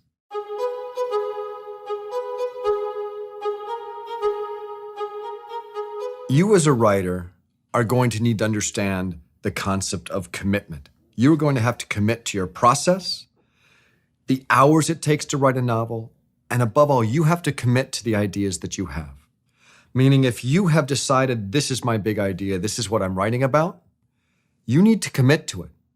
And if you get halfway through and you're not sure, that's the moment that you say, how do I make this work? I'm committed to this idea. Let me find the way to get over this hurdle and make this idea work that I've committed to. Because it's far too easy to write half a manuscript and start all over. And that's not going to help you get anywhere. You want to commit to an idea from once upon a time all the way through the end and finish it. The process of writing a novel, any novel, is the process of making thousands of decisions. What is this character going to say? What is this character going to do? What's the next key that I'm going to type? And at some point, you as a writer need to be confident in your taste. You need to say, I know what I'm doing. This actually works. And if you can't get to that point and all you're doing is deleting, you're never going to finish your novel. So I would encourage you to let yourself make mistakes, but simultaneously have the confidence when something is working to your taste to say, that is working. What's next?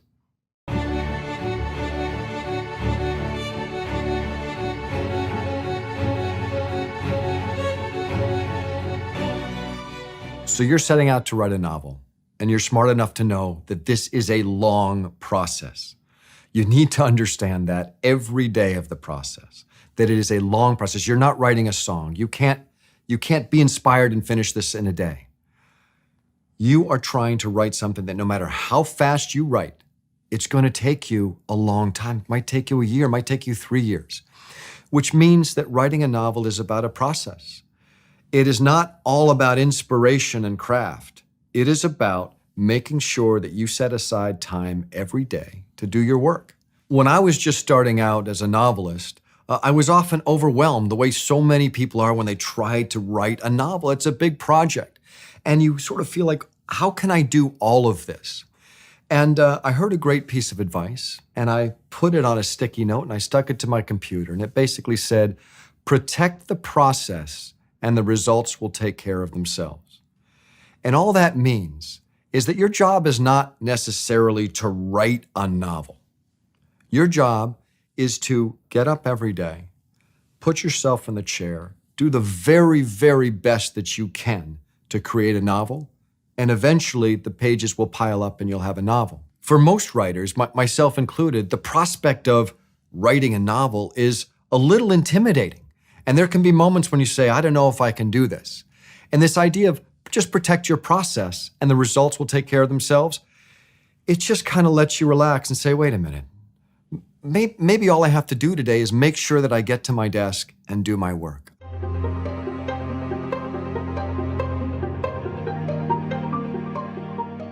Everyone is going to have their own process. For me, I like to write first thing in the morning. I am at my desk at 4 o'clock every day, 365 days a year. That is my process. That's my time. And by working early in the morning, I signal myself that this is the most important thing you're going to do today. That's just the way I do it. Some people write at night. I know a lot of people who write in the morning, a lot of very successful writers. You're fresh. If you're up at 4 a.m., nobody's calling you and there's no email pouring in. And speaking of email, my writing process includes a space that has no internet. I have no email pouring in no matter what time of day it is. I've created a space that is essentially no email, no internet, no phone. And I just say, this is the place where I create. That's my process. I can get distracted in a hurry. We all can these days with the internet. It's so easy to say, I'm just going to research this one little thing. And you get online and 3 hours later, you've learned a whole lot of stuff that's irrelevant to what you're doing. In fact, when I'm writing, I may get to a moment in the text where I think, oh, I actually need a piece of information that I need from online. I can't go online. I don't have the internet where I work. I actually just put a bunch of big red X's saying, you got to figure this out later. And I make a note. I say, you've got to go online later when it's not procrastination. Right now you're writing. And you'll find that the pages come much, much faster if you don't have the internet around. I'm embarrassed to admit this, but I wrote the entire outline for the Da Vinci Code sitting in my parents' laundry room. I had a laptop on an ironing board, and I was sitting on milk cartons. That's because it was the only private space I could find in their home down in Florida. I had the dryer going. This was not an ideal writing space. But at some point, you need to do whatever it takes. The novel Deception Point, I wrote in an abandoned office building near the apartment where I lived. They said, yeah, you can use this space. It had no heat. It had electricity, thankfully. But I wrote that book over the course of a winter on a card table with a space heater next to me. And it was freezing.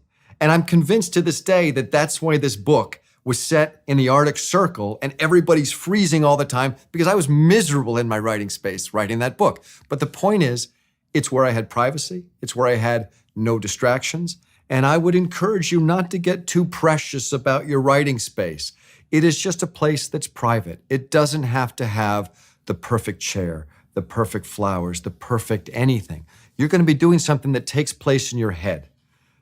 What's around you isn't critical. Just make sure it's private and quiet and has no distractions.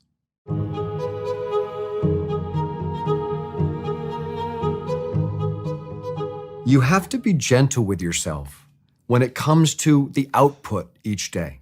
You have to look at it and say, you know what? I didn't have a very good day. But you need to be very tough on yourself when it comes to process.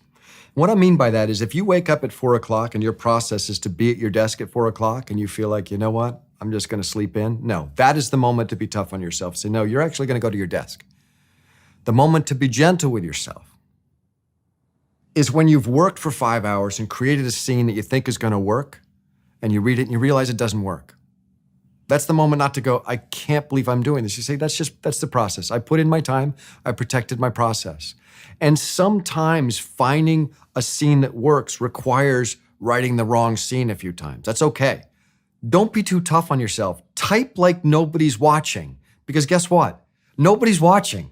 Your first draft is the place where you can make every mistake in the book and not worry about it. You're the only one who's going to see it. And guess what? Your second draft's the same way. And guess what? Your 100th draft, nobody's watching. You just need to say, this is what I'm trying to do. I'm not going to be shy about it. And over time, you will eventually get to a point in your drafting where you say, you know what? I'm ready to have somebody look at this. But before that, it's okay. Be easy on yourself. Make the mistakes you've got to make. Don't look at the line and say, that's terrible. Just keep going. Yeah, it may be terrible. That's the point. It's your first draft. You're just tuning your instrument. Okay? You're creating the pencil sketch over which you're going to paint a masterpiece. But at the moment, you're alone. You're the only one seeing what you're doing. Just do it.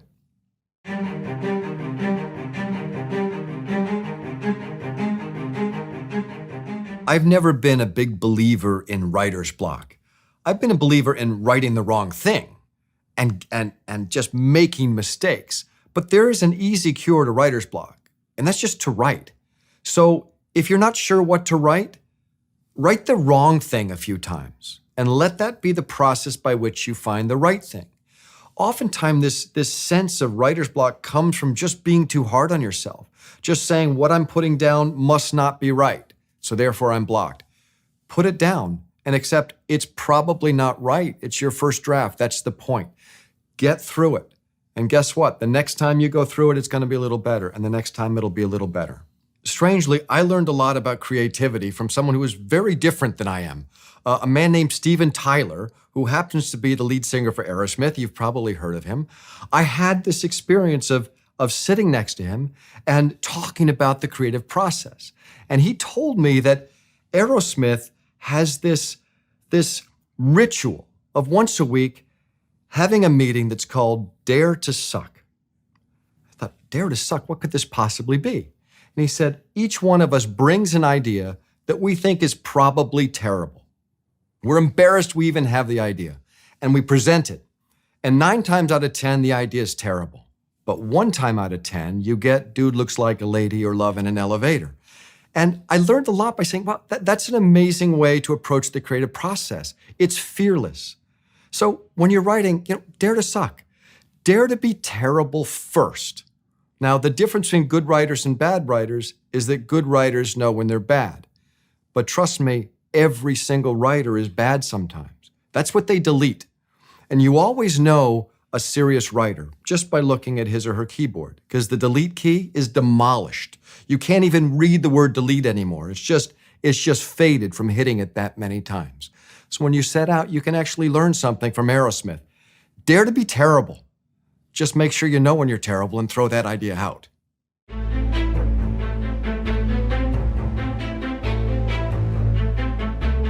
My personal process is not to try to write a number of pages a day. It's try to write a number of hours. The problem with trying to write a certain number of pages every day is that if you wake up and you're having a great day, you're in a creative mood, and you say, I'm going to write a page a day. Well, maybe your page is done in 1 hour, and you quit on a day that you're just having a great day. What a waste. And if on a tough day, when things just aren't flowing, you say, I have to write my page, and on hour 13, you finally finish your page, you're going to get up tomorrow and find out the page is terrible and you have to throw it out anyway. So what I try to do is say, look, my process is that I write from 4 a.m. until 11 a.m. every day. And whatever happens, happens. And this goes back to this point of being gentle with yourself on the output, but tough on yourself on the process. If I'm not having fun, guess what? That's too bad. You got to stay there. If I'm having a great time, well, I can certainly keep going, but the reality is there comes a point of diminishing returns when no matter how well it's going, you're going to find out the next day that you kind of burned yourself out.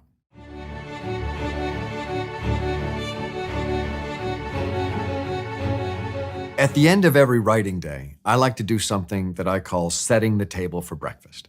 And that just means that you prepare for tomorrow's work. You know that you're going to be back at your desk tomorrow. And so get your desk and your manuscript ready to receive you tomorrow.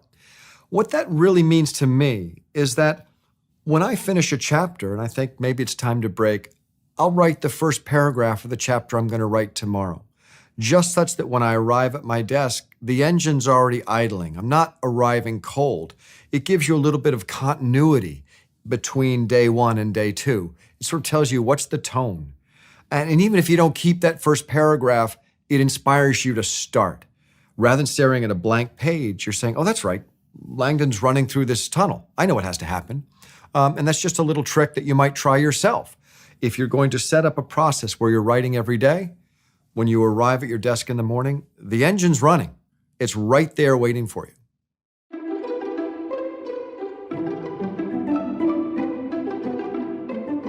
My father's a math teacher, and he told me a story once about a famous, brilliant mathematician who solved a very difficult problem. And the way he solved it was by standing in his backyard and digging ditches. That the physical activity stimulated his creativity. Writing is a very sedentary process, and it's easy to get tired. I kind of feel like if you're writing thrillers, you need to have a pulse. Every hour, I've got an hourglass that runs out of sand, and I stop and I do push-ups and sit-ups. Actually, if we're being totally honest, I used to have an hourglass, and then I started ignoring it because I was very focused on getting something done. And so I got an application for my computer called Timeout that every hour shuts down my computer for 1 minute. There's nothing you can do. The screen goes dark. And I get up and I do a few push-ups, a few sit-ups, get my blood pressure going, and I find that I can go back into that next hour with a little bit of energy. And I've always believed that I have my best ideas when I'm moving, usually walking. I go for long walks at the beginning of every novel, and I take a dictaphone and I start throwing ideas out. What would this character do in this circumstance? What are the worlds that I want to explore? And I've always laughed that if anybody ever found this dictaphone, if I lost it and somebody picked it up, what they would hear is me sort of breathlessly saying, okay, next we've got to kill the cardinal in the fountain of the four rivers. And somebody's going to call the police saying there's a lunatic out there who's planning to kill somebody. But that's what these dictaphone recordings sound like. They are brainstorms of everything that might happen in the novel in no particular order. I'm not worried about whether they make sense together. They're just ideas. I'm going and I'm finding the ingredients with which I'm going to create this meal.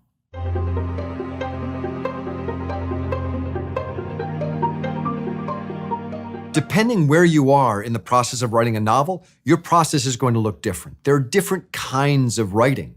Your process in the early phases may be walking on the beach with a dictaphone, having ideas. As you start to outline your process, may be that you're doing the kind of writing that's really just bullet points. You're not writing dialogue. You're not getting anything finished. You're having ideas. You're creating bullet points. Another kind of writing might be that you're getting it down on the page. You're saying it's time to write a scene, and you're writing it very roughly, very loosely. You've got ideas for dialogue. The punctuation's wrong. The spelling's terrible. You're just getting it out such that you can have ideas. You're not worrying about the details. You're just sort of getting your idea out on the paper. That's another kind of writing. At some point, you're going to go back to this probably bloated and very awkward chapter that you've written and say, now let me get it right. You're going to run a comb through it. You're going to fix the spelling. You're going to fix the word. You're going to start making it look like a real manuscript. That's another kind of writing. There's a kind of writing called proofing, which is really, really specific. When you get in and say, the next step is that these words are actually going to be printed on a page and put in a bookstore. So I've got to make sure this is absolutely right. If you sit down to write a chapter and you try to go through every single kind of writing before you move on, what's often going to happen is that you will spend a week, a day with the dictaphone, a day getting it out, a day writing it, a day proofing it, a day spell checking, all this stuff. And you may find out that that chapter doesn't even work in the novel and you've wasted a lot of time. So what I would recommend you do is take it easy on yourself as far as details early in the process. Just get it out on the page. Maybe write 6 or 7 chapters that way, and then go back and start to sand them down. It's the way Michelangelo might make a sculpture, that it starts with a big block, and it's all rough. It sort of looks like a person, but not really. And finally, you get down to that moment when you're sanding it with the finest sandpaper. You might not do that all in one day, and that's okay.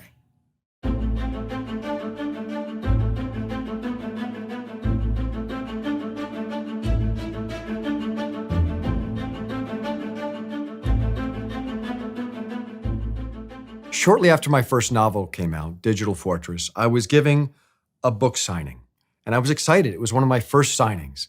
And I went to this little bookstore in a mall, and they set up a card table in front, and they had a stack of my books there, and I had a bunch of pens just in case one ran out. I was in a coat and tie. I was all very eager, and I waited. It was a 3-hour signing, and I waited, and I waited, and people walked in the store. Nobody made eye contact with me. Nobody wanted to deal with me. And it was frankly, it was a little depressing. It was a little demoralizing. I was excited about my book. And toward the end of the day, somebody's coming toward me, eye contact, looking right at me, clearly wants to talk to me. They walk right up to me and they say, "Excuse me, can you tell me where the restroom is?" And at that moment, I felt as low as I could possibly feel as a writer. Here I had just spent almost 2 years writing this book, and really nobody wanted to talk to me about it. Nobody wanted to buy it. And what I learned from that moment was that the process itself needs to be the reward. You can't be striking out saying, if I don't sell X number of books, I've failed. You need to love the process of writing a novel and understand that it takes time to build a readership, that your first novel almost invariably will sell very few copies. You have to love what you do and do it for the sake of writing.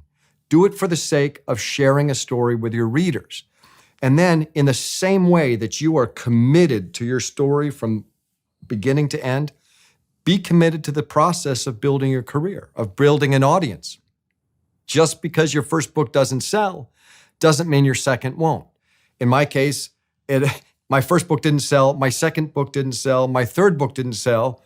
And I remember the experience of when we finished the Da Vinci Code, and they gave me a galley. This was before it came out. I read the novel and I thought, this is the novel that I would want to read. Here it is. This has everything in it that I as a reader would want. And if this doesn't work, then maybe I shouldn't be a writer because nobody shares my taste, obviously. I was very fortunate that the Da Vinci Code found a readership. And the important thing to remember is that after the Da Vinci Code found a readership, my first 3 books that nobody had read became very popular. I didn't change a single word. Those books had the potential to be popular before they were. The book that you write has the potential to be very, very popular, even if it isn't. Every creative success involves an element of luck. It also involves an element of persistence and understanding that part of the process is failing. Failing as you write the novel and then eventually getting it right. Failing as you publish the novel and try to find an audience, and eventually getting it right. Again, stick to your process, be kind to yourself and your failures, but stick with it.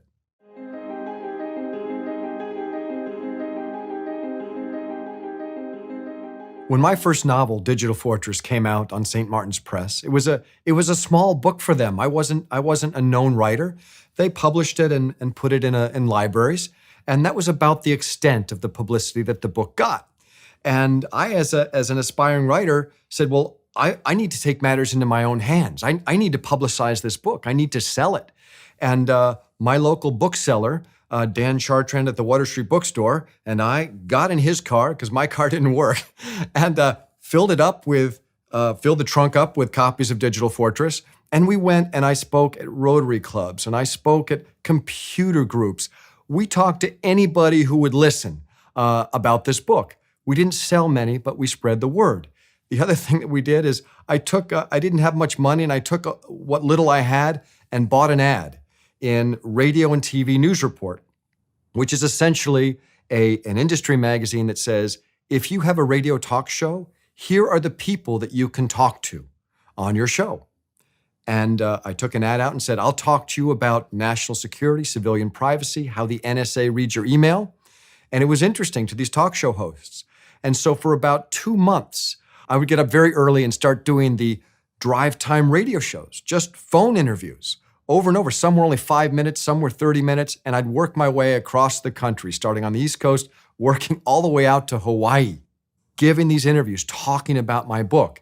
And it did enough for the book that St. Martin's Press wanted to buy my second book. It sold enough copies that they said, wow, maybe this author might find an audience. That would not have happened if I hadn't taken my own money, my own energy, and tried to promote my material. Promoting your own work is about believing in what you do and investing in yourself.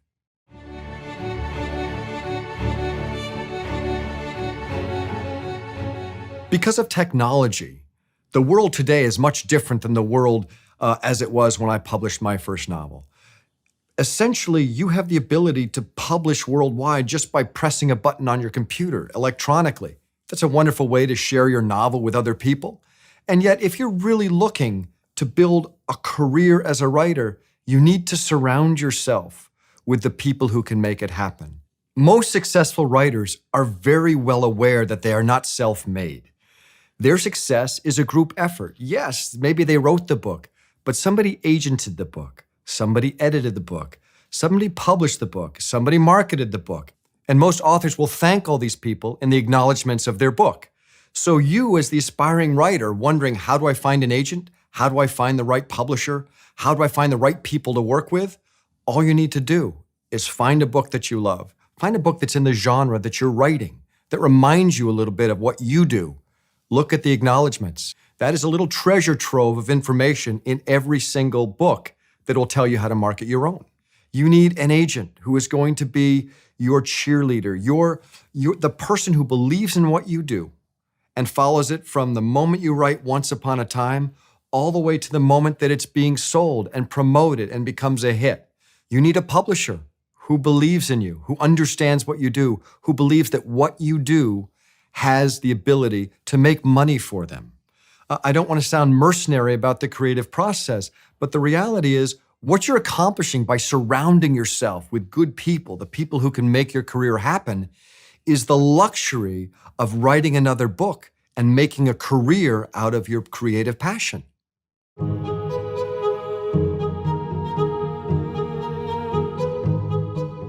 If you're looking to make a living out of being a writer, in my opinion, it's absolutely critical that you have an agent. And you might say, well, how do you get an agent? That sounds very, very difficult. Well, it's not actually all that difficult. There are many, many agents who represent many, many different kinds of writing. And in knowing that you might ask me, how do you get an agent? I asked my agent, how do you get an agent? And this is what she told me. She said it is absolutely critical that you write a concise query letter that is as exciting and suspenseful as the novel you've just written. Make sure that you include comp titles. What is this book like? If I had to pitch this book to you in 10 seconds, what would I tell you? There are lists on the internet and there are books published that list all the agents that are working today, all around the world. What do they represent? What types of books are they looking for? Go through that list. Find the agents that represent the kind of writing that you do. Write them a short, respectful letter that very concisely tells them what your book is. Why is it that they're going to want to represent you rather than somebody else? Give them comp titles. Tell them my book is like this book and this book. You're not chasing a genre. You're giving them a little bit of a lay of the land of who you are, what you write. And some of them will not write you back, but some of them will. And that's the point when you really have to shine, when you have to have enough of a manuscript to say, this is what I do. And believe me, agents are trying to make a living just like you are. If you hand them something that they think is commercial, that they can sell, they are going to want to represent you immediately.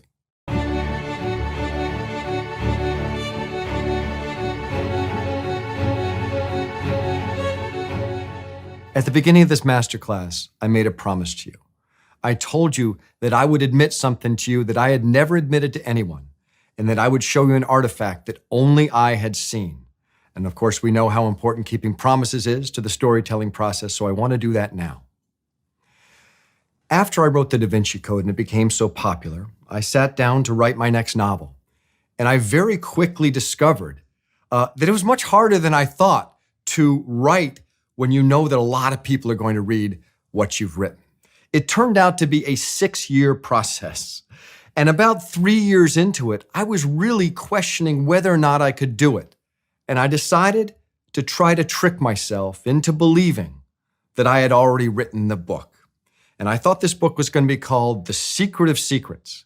And so what I did is I actually created the book. I created an artifact right here.